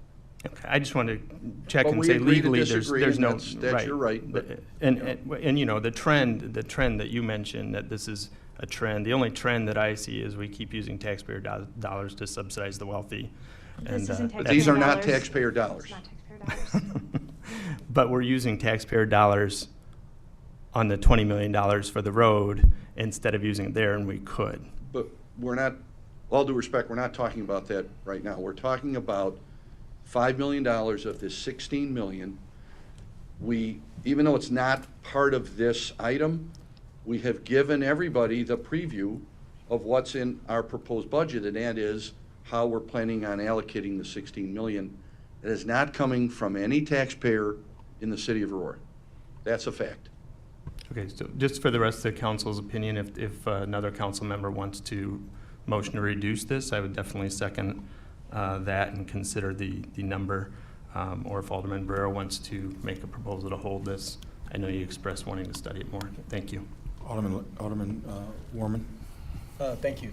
And again, I just want to reiterate, I spent 2 sessions with you today, actually stayed along, so just because I had a lot of questions and was getting a lot of questions from residents as well. So 2 points I want to make. So, and I talked about this morning. So everybody was offered a spot to come to join, and so the Hispanic chamber just refused to join. So literally, if they walk through the door right now, they would be welcome with open arms, correct? So They would absolutely be Yeah. So I welcome. just I wanna wouldn't make- say refuse to join because, I They mean, haven't- as of like yeah. 3 weeks ago, They I was haven't reaching replied out, yet, asking for, an invitation to talk to their board. Yeah. And it is my hope that that may be still in the works. Yeah. So nobody has refused, but Okay. there are continuing conversations. Okay, perfect. So it was nothing on your end saying you can't join, so it Oh, was. gosh, yeah, absolutely okay, not. good.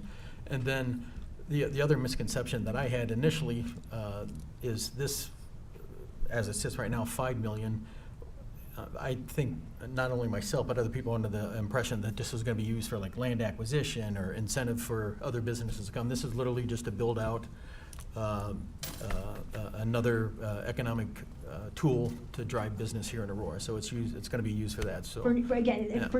for work that is not being done. Yeah. And under no circumstances would we be using this money for incentives. That is squarely in MOED's, department. That is not appropriate. We will not be using the money for that, ever. And then I'm just gonna say this as well too, after meetings today and hearing stuff on here too, I think if there's some way somehow that if it was 3 million, if that's the number we think, with some sort of come back to an assay, this is how we spent the 3 million, this additional 2 million is gonna be spent this way, I think there might be some support for that for some folks that initially wasn't too excited about this, so. Alderman Franco. Uh, All right, I want to, first of all, say, when Alderman Lash said this is for the wealthy, are small businesses going to be involved with this? Absolutely. Are people who are hiring people at various wages going to be involved with this? Absolutely. So I don't know where that wealthy comes from. If you make a living, you're wealthy, so let's just get that nonsense out of the way. I would like to make an amendment right now, a motion to amend the amount of the 5 million to 3 million, coming back later on and addressing it when you have more details. I think that's a fair way to go right now. I don't think anybody on this Second. committee would think that that would be inappropriate because this is a good idea. It's just that we still have some, things we need to figure out, but I think going forward, that would be a way to go. So that would be my motion. I think. Motion to amend made by Alderman Franco, seconded by Alderman Smith. Madam Clerk, call, any questions or discussion? Yes. I'm sorry. Alderman Vogt? Well, No, Alderman. I'll let Alderman Schweda Bay go first. Yours turned on the microphone before I did. I had a question before the motion. I wanted to check if there is any overlap with MOED.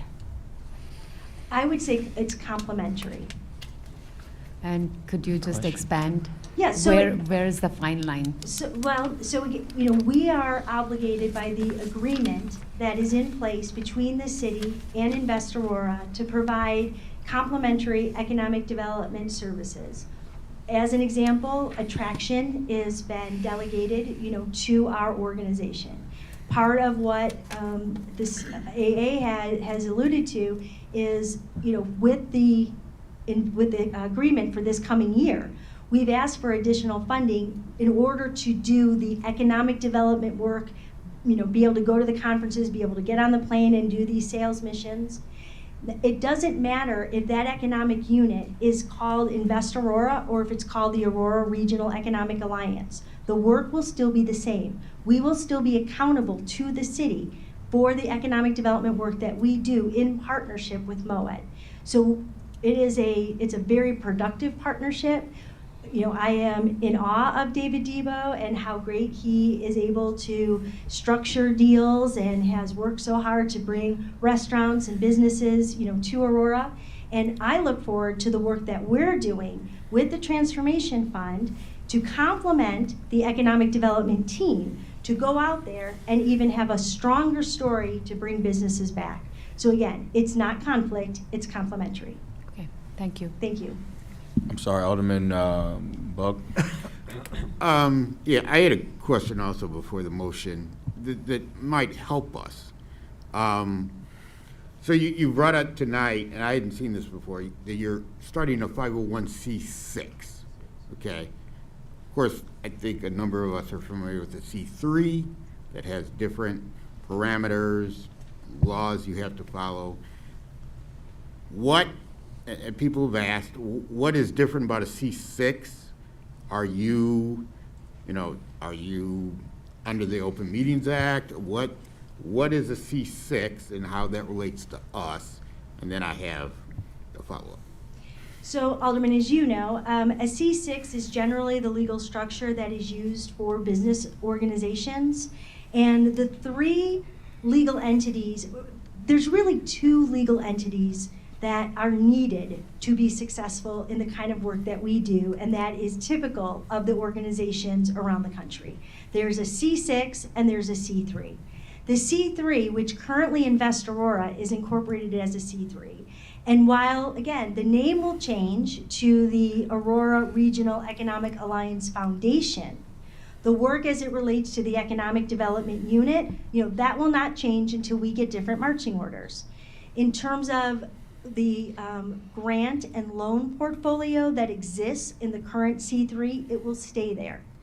Our not-for-profit lawyer, the specialist, he recommended that we incorporate this new entity as a C6, as a business organization, but there will be no programming involved. It will be, that $5 million will be oversight by the 13-member board of that C6 that will also serve as the executive committee of the other C6 and working in partnership with the C3. Okay, thank you. My follow-up regarding the motion, I just want to see how can we, you haven't discussed this, how can we structure this? And I'm glad you brought up Dave Debo, because that's all he does is structure deals. So could we do, the motion's 3,000, but I mean, 3 million. I mean, can we do 2 million and a 3 million forgivable loan? It's kind of for Mr. Minnick. I mean, how can these funds be given to them with oversight? Well, I mean, I think that there is a lot of oversight that's already going in, as we've discussed at some length tonight. Certainly, the quarterly reports would be an element. I mean, and would allow for discussion of the results and the programs and additional strategic initiatives, things of that nature. Also, again, development of the business plan, bringing back those details, I think would be a part of it. But in essence, I think that there's an element of making sure that we adequately fund the startup and making sure that we start to give some initial money so that the programs can begin to be developed immediately as we go forward. As that happens, that's going to start to create the momentum and the snowball rolling down the hill for additional businesses, additional entities, additional members to jump on the ship and to help keep moving everything in the right direction. And Alderman, 2 of the organizations have existing council-approved agreements.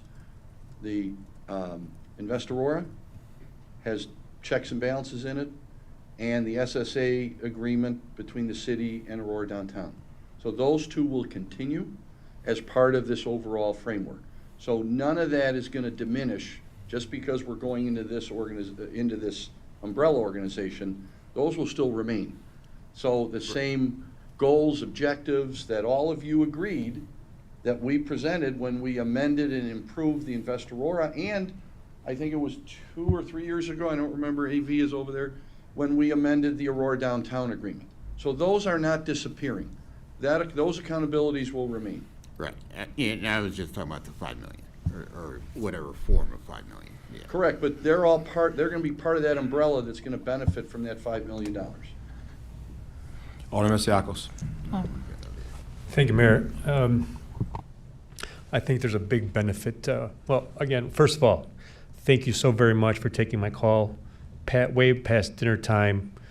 You and I were both still working, trying to finish up our days, and I appreciate you, and I'm sorry you missed your exit talking to me as well. You knew my question from last night. We ended that conversation with a question. We started it with the same question and pretty much ended it with the same question unanswered. The same typical question that I asked Mr. Minnick last week, Tuesday. But ultimately, I think we benefited from seeing your full presentation today, first and foremost. It's very unfortunate that we didn't get to see the whole Monte last week, unbeknownst to us. I wish something would have been said. I would have loved to stay later and listen to it. That's what we're here for, first and foremost. But, you know, something that rang a bell, first and foremost, you brought in some heavyweights to speak to us this evening. The likes of Mr. Pilmer, who I have a lot of respect for, sat next to him for 3.5 years on the Plan Commission, and I believe the entire community has a lot of respect for him as well. And when he said that we're going to have enhanced accountability and transparency, that's where my question came from. Where do we come up with a $5 million? How did your board come up with a $5 million? And then the answer really was robust. And I had a conversation today with Mr. Minnick. The word robust is in your ecosystem report as well. And nonetheless, how do we come up with this $5 million? Why isn't $7 million? But your report also does have a number in there that replicates that $3 million that's being floated around here today, which I wanted to hear from you, especially today when you're coming with the expertise and the best practices of how we move forward. It's great to hear the concept to reality phrase put together for us today. That'd be great if that was in the beginning. I think it'd help out with a lot of these questions that we're having in regards to $5 million. But first and foremost, I think I'm amenable more to this $3 million approach. And you coming back, I do believe with your leadership, you will be coming back and providing us with enhanced accountability and transparency. And I will make that personally, take that offer for quarterly reports to us for your metrics moving forward. So yes, the answer to my question from last week, best practices, it falls in line with what's in the ecosystem report and what's being done across the country. So thank you very much for coming back and giving us the full report as well. And I wish you all the best with your upcoming holiday party. Oh, thank you. Alderman Garza? Yes, thank you. Your microphone? Thank you, Alex, for explaining that. It's a lot of questions about where we get the money, but also the questions we have this afternoon. So they say some of the chambers and some of these organizations have funds. They have like thousands. So they say one of the chambers have $60,000. So they say where they want to do with that money when they put it all together. So they want this money for the chambers can have. I don't know if they have money or not, but they say the records showing like one of the chambers have $60,000. I believe the intention here, and the attorney said that once this umbrella gets created, along with it come the assets, and along with it come the liabilities. Put it together. So my anecdotal understanding, I didn't dive deep into the actual dollars, but I believe the Quad County African American Chamber is bringing more assets and liabilities. Obviously, the Aurora Downtown Group is funded by the SSA every year. And then the Aurora Regional Chamber, the current chamber, has some liabilities, but I'm sorry, as I sit here right now, I can't tell you what their assets are.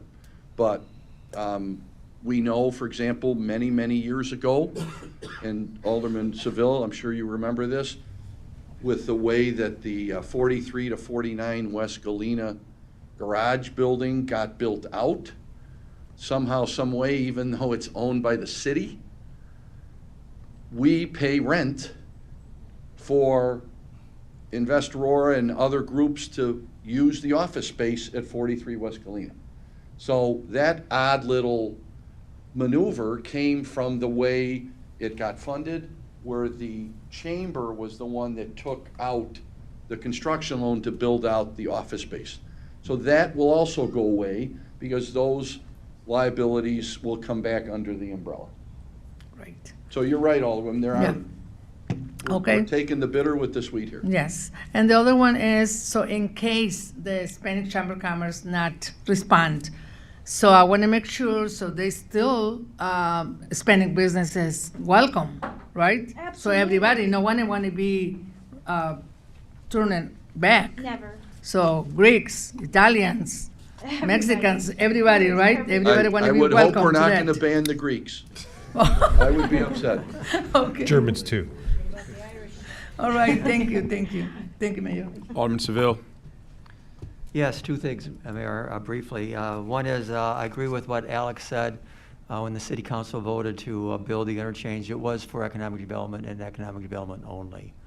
And then secondarily, and I don't want to speak for the Hispanic Chamber of Commerce, but in my discussions with a couple of members there, they just were concerned with, and they probably expressed this already to you, about losing their independence and possibly not fulfilling their mission and losing their voice in the community.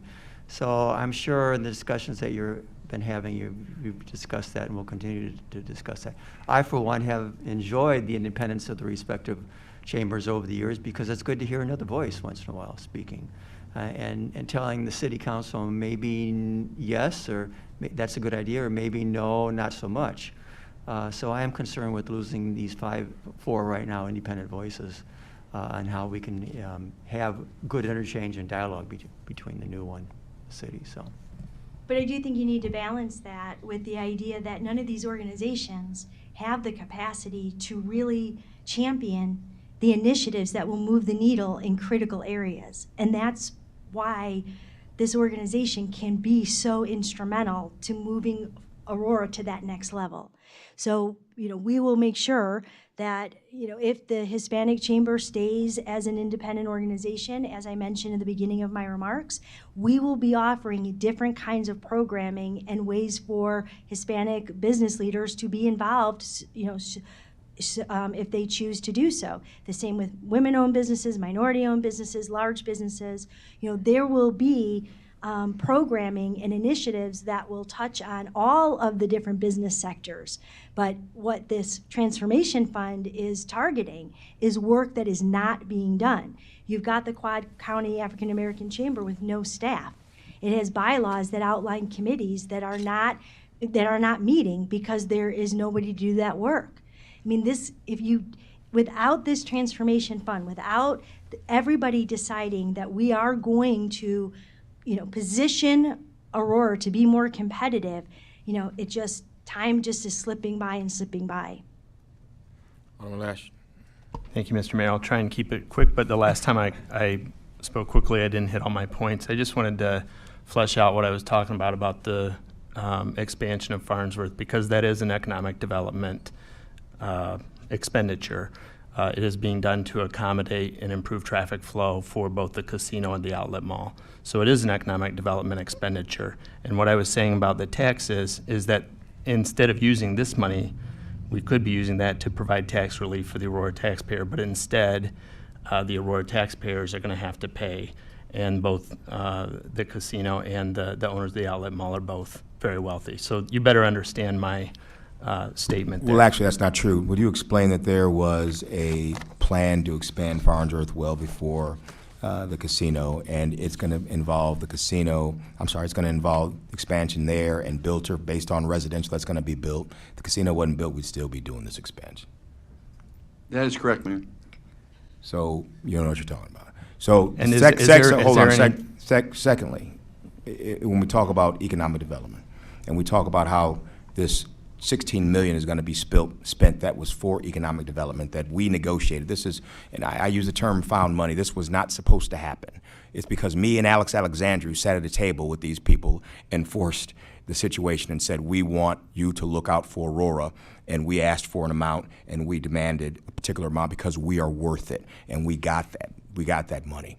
And we want to make sure that this is the gift that we don't just use once on roads, which roads are very important. We build them every day, roads, bridges, and everything. We want to make sure this is the gift that keeps on giving, that we're able to use this revolving over and over and over, not a one-time expenditure that goes in a road. And it does help the taxpayers because with this economic development expenditure that consistently gives to the city of Aurora, that builds up our community, builds up the value of our community, brings extra tax dollars in where there were no tax dollars before. So the fact that you don't understand how economic development works and how there is a return on investment, is a shame since you've been an alderman for 2 years.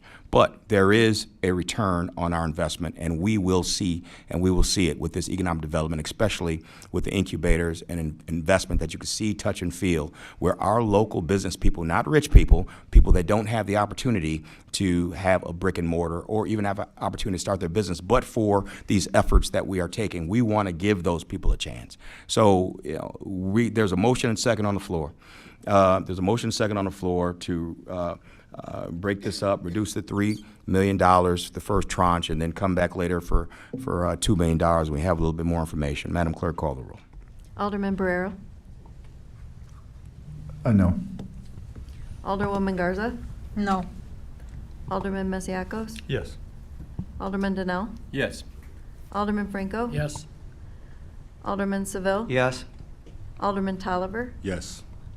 Alderwoman Smith. Yes. Alderman Bug. Yes.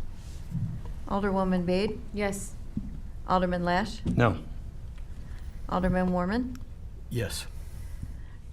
9 yes, 3 no. All right, that motion carries. So right now, we're at the point where we're going to take a vote on the $3 million up front, $2 million later, once information has come back. I think we talked about this in ad nauseum, so let's take the roll on that. Madam Clerk, call the roll. Alderman Barrero. No. Alderwoman Garza. Yes. Alderman Masiacos. Yes. Alderman Donnell. Yes. Alderman Franco. Yes. Alderman Seville. Yes. Alderman Tolliver. Yes. Alderwoman Smith. Yes. Alderman Bug. Yes. Alderwoman Bade. Yes. Alderman Lash. No. Alderman Warman. Yes. 10 yes, 2 no. Motion carries. The item is approved based on the amendment. Congratulations Thank you. to Thank the you. Alliance. I look really and forward to working everybody with in the all of room. you and for you to be really involved in the next step of really building the city's competitiveness. This is an exciting day, and I tell you, this will be a memorable day. This will be a day that you're going to look back on as we embrace these and champion the initiatives that we have outlined. And I am just so excited to be a part of this. So thank you. And, before we go on, I want to point out that we do have members of the Chamber of Commerce present, both Chamber of Commerce, the African American Chamber of Commerce, Greater Aurora Chamber of Commerce, members of Aurora Downtown, and of course, members of Invest Aurora. We're all here together, standing together for the future of the city of Aurora. Let's give ourselves a round of applause.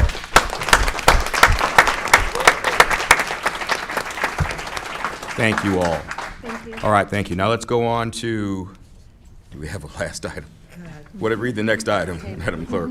240606, an ordinance setting the compensation of the alderpersons for the terms commencing in and after May of 2025 in accordance with the Illinois Municipal Code and the Local Government Officer Compensation Act. First, we need a motion to remove from the table. Does it have to be one of the individuals that placed it on the table?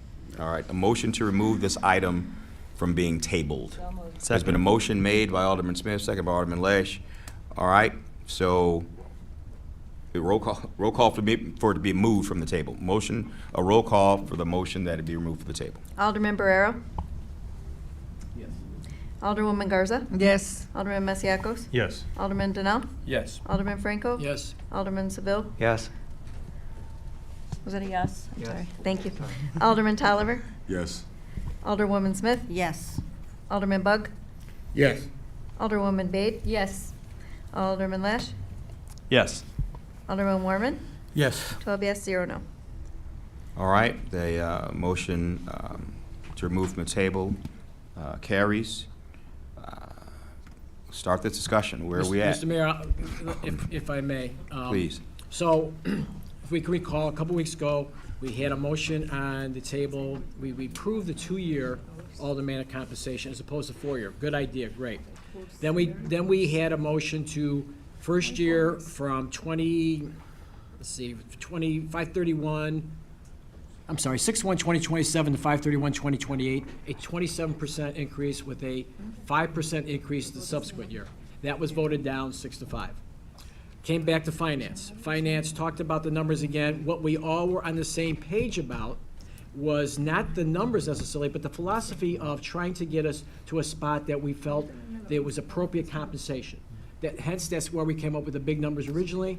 We felt that if you looked at other cities, and we went over this in nauseam too, about the comparables, we felt we were a little bit low, so how do we get us there? So the philosophy was to try to get us a decent jump the first couple of years, and then hence going forward, maybe doing the 2.5% to 3% as normal inflation goes. So we're on board with that. Unfortunately, I had to leave early last time. We never got to that, or I never got to comment on that. It's committee of the whole. But here today, I would suggest, based on the philosophy and the thought process of what I think a lot of us agree with, I would like to make a motion to amend what is in there right now. So from compensation, let me pass these out, it'll just be easier for people to see it also. It's all in writing. We give this to the alderman. Basically, what I would make a motion to do is make the compensation from 6/1/2027 to 5/31/2028, $28,658.56, which is a 12% increase that first year. Not the 27, but the 12. And then the following year, 6/1/2028 to 5/31/2029, another 12% increase, which would bring us to $32,097.59. This goes from a 32% increase over 2 years to 24. It's done incrementally over two cycles, as opposed to 1 year of a big bump and then a lesser bump there. Personally, I feel it's more appropriate. I think it's more palatable. I think it's fair to everybody involved, and that's why I'm making this motion going forward. I think it's something that is fair and equitable both to the community and for the future aldermen that'll be sitting in our spots. There's been a motion by Alderman Franco on the floor for this Second. for this amendment. There's been a second by Alderman Lash. Questions or, I'm sorry, was that Alderman Seville? No. Oh, Alderman Lash. Questions or discussion? Alderman Just point Seville. of order of the attorney. Does this need to actually come to the floor? Because we just untabled it. Nobody's made a motion for the ordinance itself. Is that correct? There was a motion pending to adopt following Alderman. When last we were assembled, Alderman Franco had successfully moved to reconsider the item, bringing it back before the city council. It was at that time that Alderman Bugg tabled the motion. So now that motion is back in front of you, having been taken off the table. There's been a motion and a second to amend the original proposal, and that's what's before you right now. Okay. I was just curious if we needed to actually vote to bring the item on the floor by saying, for a motion and a second, that's all. I think we did. We motioned to take it off the table. Yeah, okay. I'm just getting clarification. Gotcha. The motion to approve Thank you. was last week, 2 weeks ago. All right, so now we're back at, now there's been a motion and a second. We are at the amendment that Alderman Franco has proposed. Questions or discussions on the amendment that's on the floor? Mayor. Alderman Masiacos. Yes, thank you. I've been watching this here at City Council. It's been here for a month. We've been talking about this till at least since 9/24. I voted no to any pay increase 4 years ago. 8 years ago, when I came on as City Council, we used to have an outside independent entity do the data research and also give us a recommendation. 4 years ago, when we were looking at this, it just came out of finance, no entity explaining data points or why we should be providing ourselves in the future or any alderman in the future with a raise. This year, this summer, which I voted no against as well, we hired an outside firm, gave us data points, and as we heard from an alderman at large, didn't even give us probably a large enough data point, and without even a recommendation. So, and again, these are just coming from us, stewards of the taxpayers' dollars. So, I will be voting no on this continuously as I have been. Question or discussions? Alderman Bugg. Sorry. Thank you. I appreciate your sentiments, Alderman Masiacos. Unfortunately, this is the lot we've been given at this time. We had discussions in finance to change the way we look at this, especially the timing of it, and the overall way we look at it. So we can address that in 2 years, but we got to do something tonight. So overall, I sent a number of people as we look at this, and they said, well, you know, that amount was too much, the movement. Currently, we are paid approximately $23,500 a year. So I did an analysis of the mayor and the city councilman. Since 2010, the mayor's pay, base pay, has risen $65,000, $66,000 over the last 15 years. The alderman's pay has risen about $6,500 over the last 15 years. One point, the mayor's pay went from $117,000 to $129,000, a $12,000 increase at one time. And we're here discussing movements of $1,000 or $2,000. I don't need to go back and rehash what the other cities our size are doing. So to get to 32 by the year 2029, when our comparables are already at 45,000 in this year, 2024, I would feel that these numbers, although moving in the right direction, is not quite enough for where we need to be. I don't say we need to do what our counterparts of Richmond, Virginia did, but they had the same number. They went from 25 to 45 in 1 year. 80% increase, because that's where the metric told them they should be. Our comparable in Akron, Ohio, same number, $45,000 a year. Exact same makeup of their city council. 10 wards, they have 3 at large, we have 2. It's the only difference. 190,000 people. So, although, like I said, going in the right direction, I will be voting no on this 12%. I think we need to get to 30,000 immediately and then bump there after the next year to in the realm of 34 to 35,000. But be it as may, the motion's on the floor. I will be voting no and putting up a little bit different figure. Question or discussion? Yeah, just. Alderman Smith. All I want to say is something that was said a little bit ago by Chief of Staff of the Mayor's office. Why not Aurora? Why not put a little more value in the job that we do? Because we know we all work very hard, and we're all sitting here worrying about giving ourselves a raise because of the taxpayers, which we absolutely are stewards of the taxpayers' money. But I know that my constituents know how hard I work. And the little bit of money that we work for, you do it for the love of the job, love of the community. But I do believe we are worth more than what we're getting paid. I do believe we all work harder than people think. So I'm going to stick with the why not Aurora, and I will also be voting no against the 12%. Question or discussion? I'm sorry. Yeah, Alderman Barrow. I was having a hard time with this, and I was feeling more comfortable with the 10 plus 5, and so this is going up from that where I was more comfortable with, and I am coming to the council as a former school board member where we don't get any pay, but we're still as passionate about what we do for the community. It wasn't looking at this for the pay. It was looking to give back to the community. But I understand that we need to also position ourselves to attract quality candidates. So I'm willing to have some kind of increase. I just wanted to see a little bit less. That's all. Thank you. Question or discussion?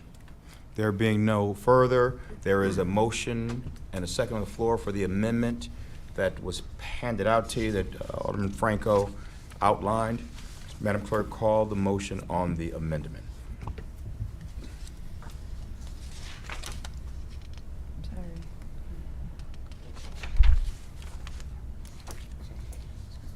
I'm sorry, call the roll on the amendment. What did I say?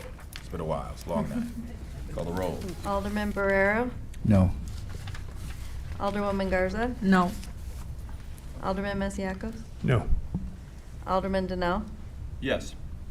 Alderman Franco, Yes. Alderman Seville, No.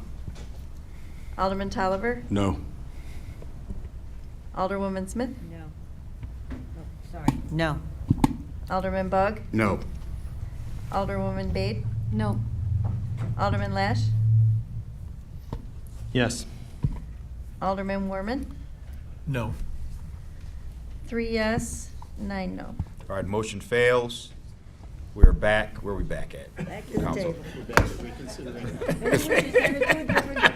Mr. Mayor, we're back at reconsidering the motion as The presented. original motion that was put Yes. forward, that Alderman Bug put forward, or the one that original motion that Alderman Franco put forward? The question that was voted down last week and then was 2 weeks ago and then was reconsidered by Alderman Franco. Which one is that? Is that the Alderman Bug motion to raise it 27%? Yes. Okay. All right, so we're back at 27%. Which no, I was haven't not the moved. original suggestion. It was the secondary suggestion, Second Amendment, First Amendment, rather. So, all right, so we're back at 27%. Alderman Bug. All right. I'm sorry, did you want to say something? Yeah, in the, taking what the Finance Committee did, and we discussed, I think, even though I believe possibly the other number with all 12 of us here this week could possibly pass, I would put a motion forward to, as Alderman Franco said, spread it out a little bit more. So not to have such a large increase the first year and to spread it out. So my motion would be 24-0606, page 3 of the ordinance, that the annual compensation for the alderman for the terms commencing in and after 2027 shall be as follows: from June 1st, 2027 to May 31st, 2028, $30,000. From June 1st, 2028 to May 31st, 2029, $35,000. And that spreads it out. That first amount is considerably less than what we discussed last year. It spreads it out over some time. And the point I made at Finance, and I want to bring up here again, because we discussed these numbers and we've discussed mayoral compensation, aldermanic compensation. Several cities removed this discussion, and they base the aldermanic compensation off of a percentage of the mayor's compensation. So all you do is figure out what the mayor's being compensated, and you take a percentage of that. Most cities that I found is between 30 and 40%. That realm, 30, 33, 35, up to 40%. If we took a number like that, our compensation would be about $51,000, $52,000 a year. So we're nowhere near if we were going to be thinking about those types of numbers. But I do feel we need to be getting to 45,000 where these other cities are at in the near future. We can only start at 2027. We can't start today by Illinois law. So that is my amendment to go to $30,000 in 2027, to go to $35,000 in 2028. Then we would recommission either this group or outside group to move forward, make the decision for 29 and 30. That's a motion on the All right, Alderman Bug made a motion. Second. There's been a second by Alderman Tolliver. Discussion? Discussion. Alderman Franco. So let's be clear about a couple things. It's very disingenuous to say that we make $23,000 because on your W-2 you get paid for $90 a meeting, which comes out to be $8,000. So it would be better if we said $31,000 because that's kind of where we're at. Let's just get that clear because it's on your W-2. We won't even factor in the compensation or the rate reduction we get for health insurance because we don't all take that. And then I got a question: what does the percentage of that amendment, what is that percentage? Because when we talk about percentages, we should be consistent with that. Throwing out a number is okay, but what percentage of that would it be? Do we have an idea what that was, what you just talked about there? Yes, I do. What would that be? Do we have to have a percent? No, we don't. Can I ask, why do we have to have a percent? Well, I think we've been talking percentages, everything in the last, see, I've been on this committee 3 years. It's always about percentages, and then it gets you a number. So I don't know why we would be hiding the fact that there's a percentage associated with this. Well, I don't- Because I don't- 27% sounded bad, but 6,000 or 5,000 or 4,000 didn't sound as bad. It doesn't matter. We need to be transparent to our constituents. So what is the percentage of your proposal? I'm just asking. We should probably know. We can figure it out. Well, I don't think, first of all, I think you need to take back hiding, because we're not trying, I don't think Alderman Bug's trying to hide anything. Well, when you say we make $23,000 and your W-2 will tell you make 31, that's kind of That's- disingenuous. That's not painting the picture. We need to paint the picture of what we're doing. So when we talk like that, let's paint the correct picture. Because if I'm paying taxes on it, that's what I make. So I think we Well, need and we all- to be out there. I'm not done talking yet. So I would ask Alderman Bug, what is the percentage that we're going up? Alderman Franco, 26.5. Is your microphone on, Alderman?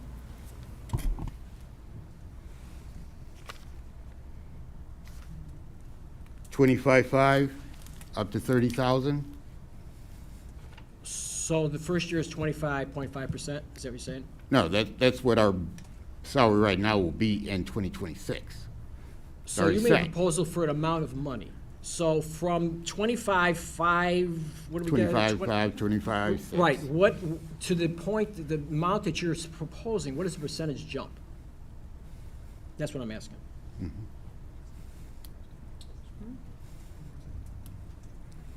I don't know why we can't use the Did- dollar amount. Are you done speaking, Alderman Bug? Well, I mean, I couldn't, did you, I don't know if there's a percentage with that. Do we know what it is? I mean, I Seven- was what is just it? like you do.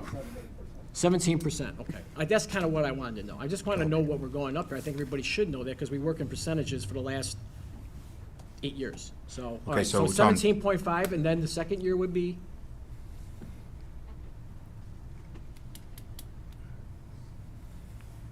Question for legal. Hold Is on a there- second, hold on a second. Alderman Barrero, are you figuring out? It looks like he's figuring it out. Thank you. Hey, where's our CFO? About 16.7, I believe. All right, 17.5 and about 15.7, give or take?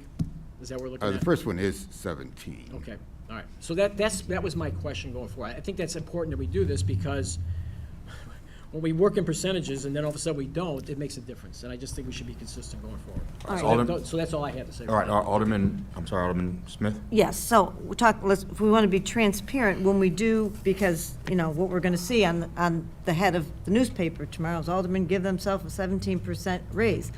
That's what you see. Because I see So- Steve over there so- writing feverishly. That's what you see. Steve, 17% in 2027 equals $30,000. So if we're going to use percents, can we please use the dollars too? Because if we want to be transparent, we need to be transparent. And please add in there, for complete transparency, that each alderman gets paid $90 per meeting that they attend. And they don't all attend the same amount of meetings in a year, so that fluctuates. That's the facts. I'm talking to you, Steve. We brought you into this whole thing, brother. I don't know how that happened. Alderman, happy anniversary. As I say, happy anniversary to Steve and Pat Lord. Let's give them a round of applause.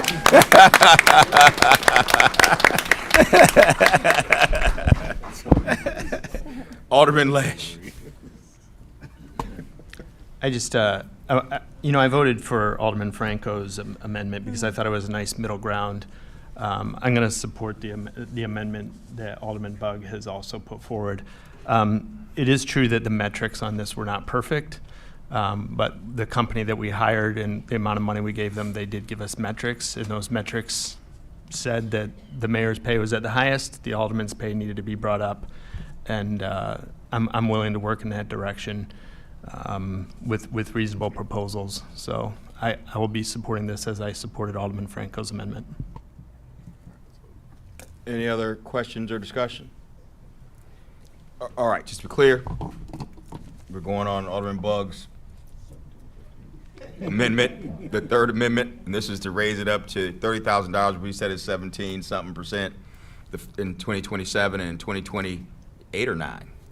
28. 28, thank you. Thank you. Yes, Thank you. Steve. Thank you. 2028, go up another 5,000, which we determined was some other percentage. So, all right, any questions on that? Madam Clerk, call the roll. Alderman Barrero. No.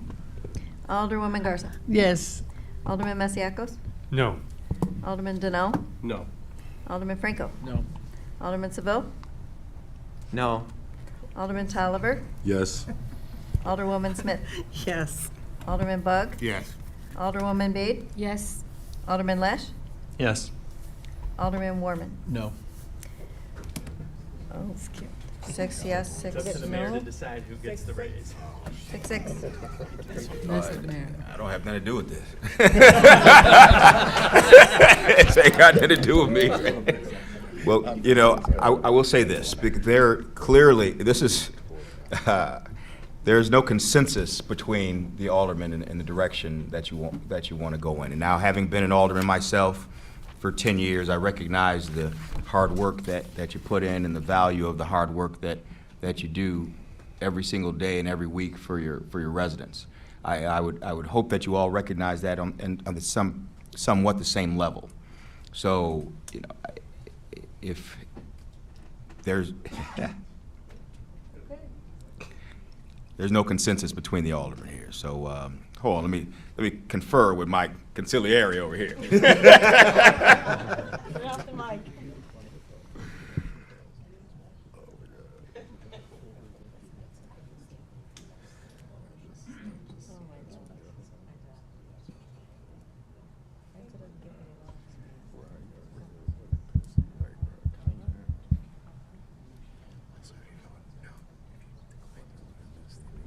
It's a leadership moment. You know, because there's no consensus, and I think with this affecting the alderman and not the mayor, I'm going to decline to vote on this and have you guys. I know it's late, and I don't want to stay any longer either. But let's see if we can work this out. Alderman Bug, it sounds like you were very close, but given the fact that there is no consensus on your own pay, and I am no longer an alderman, I'm going to ask you to continue to negotiate. So, Alderman Bug, do you have another option? So that motion is defeated. Alderman Bug, do you have another option? Somewhere between 12 and 17. Yeah, I will make a motion to the floor, 240606, page 3 of 3, the ordinance. Annual compensation for alderpersons for the terms commencing in and after 2027 shall be as follows: June 1st, 2027 to May 31st, 2028, $29,250. June 1st, 2028 to May 31st, 2029, $34,500. Oh, I have no idea. So there's been a motion made by Alderman Bug, seconded by Alderman Smith. Questions or discussion? Could I? Yeah, really. Alderman Bug, can you give me the last, and I hate to make this so long, could you give me the last numbers for the first proposal and then these numbers again? I'm just trying to, I didn't write them down, I'm sorry, I apologize. So your first proposal, what were the numbers? 29, was it 29,250, the first one? The first one was 30. Oh, the first one was up there, okay, I'm sorry. So it's 29,250 now, at 34,500 now. And what was the first one, 32? 30. 30? 35. At 35? The 27%, Today's proposal was 30,000 and 35. All right. Yeah, today's proposal, the bug said, was 30,000 from 27 to 28 and 35 from 20 I just want to 29. get a relative from those two. Thank you. So now, just to be clear, that this new proposal, Alderman Bug said one more time, in what year? 2027. Your microphone's not on, brother. 2027, the first year that we can impact compensation, $29,250. Okay. Second year? The following year, June 1st, 2028, $34,500. All right. Okay. Any questions or discussion? There's been a motion by Alderman Bug, seconded by Alderman Smith. Any questions or discussion on that? There being none, Madam Clerk, call the roll. Alderman Barrero? No. Alderwoman Garza? Yes. Alderman Masiacos? No. Alderman Donnell? No. Alderman Franco? No. Alderman Seville? No. Alderman Tolliver? Yes. Alderwoman Smith? Yes. Alderman Bug? Yes. Alderwoman Bate? Yes. Alderman Lash? Yes. Alderman Warman? 6 yes, 6 no. Okay. Well, it seems like there is just going to be no agreement. So at this particular time, given the fact, We're done. given the fact that we have to make a decision on this by what date, council? November 1st, roughly. November 1st, which is next week. So if a decision isn't made today, that means you get no compensation whatsoever and no raise. It doesn't sound like there is going to be consensus on this. And given the fact that I do believe that our aldermen do great work for the city of Aurora, and you do need to get compensated for the hard work you do, I am going to vote in favor of this. Yes, so we can finally break this tie and be done with this thing. So this You done it on the last one? so the motion carries. This new ordinance, based on the most recent amendment, is adopted. That was just the amendment. I'm sorry. What, I'm sorry. That was just the second bug amendment you adopted. The second bug amendment, yeah. So now it's on the underlying motion as amended. So okay, we just made an amendment, so we got to vote again. Okay. The motion for the amendment? So I voted that yes, that this is something we're going to vote on now. So let's vote on this one more time now that I've broken that tie. This is for the actual raise, right? Yes. All right, let's do this one more time. Madam Clerk, call the roll. That was from last week. Yeah. Alderman Barrero? No. Alderwoman Garza? Yes. Alderman Masiacos? No. Alderman Donnell? No. Alderman Franco? No. Alderman Seville? No. Alderman Tolliver? Yes. Alderwoman Smith? Yes. Alderman Bug? Yes. Alderwoman Bate? Yes. Alderman Lash? Yes. Alderman Warman? No. 6 yes, 6 no. And I vote yes. That breaks this tie. Congratulations, Alderman. You will be getting a raise. And we'll go from here. Again, I appreciate everything that Mr. Mayor? that you all do for the city of Aurora.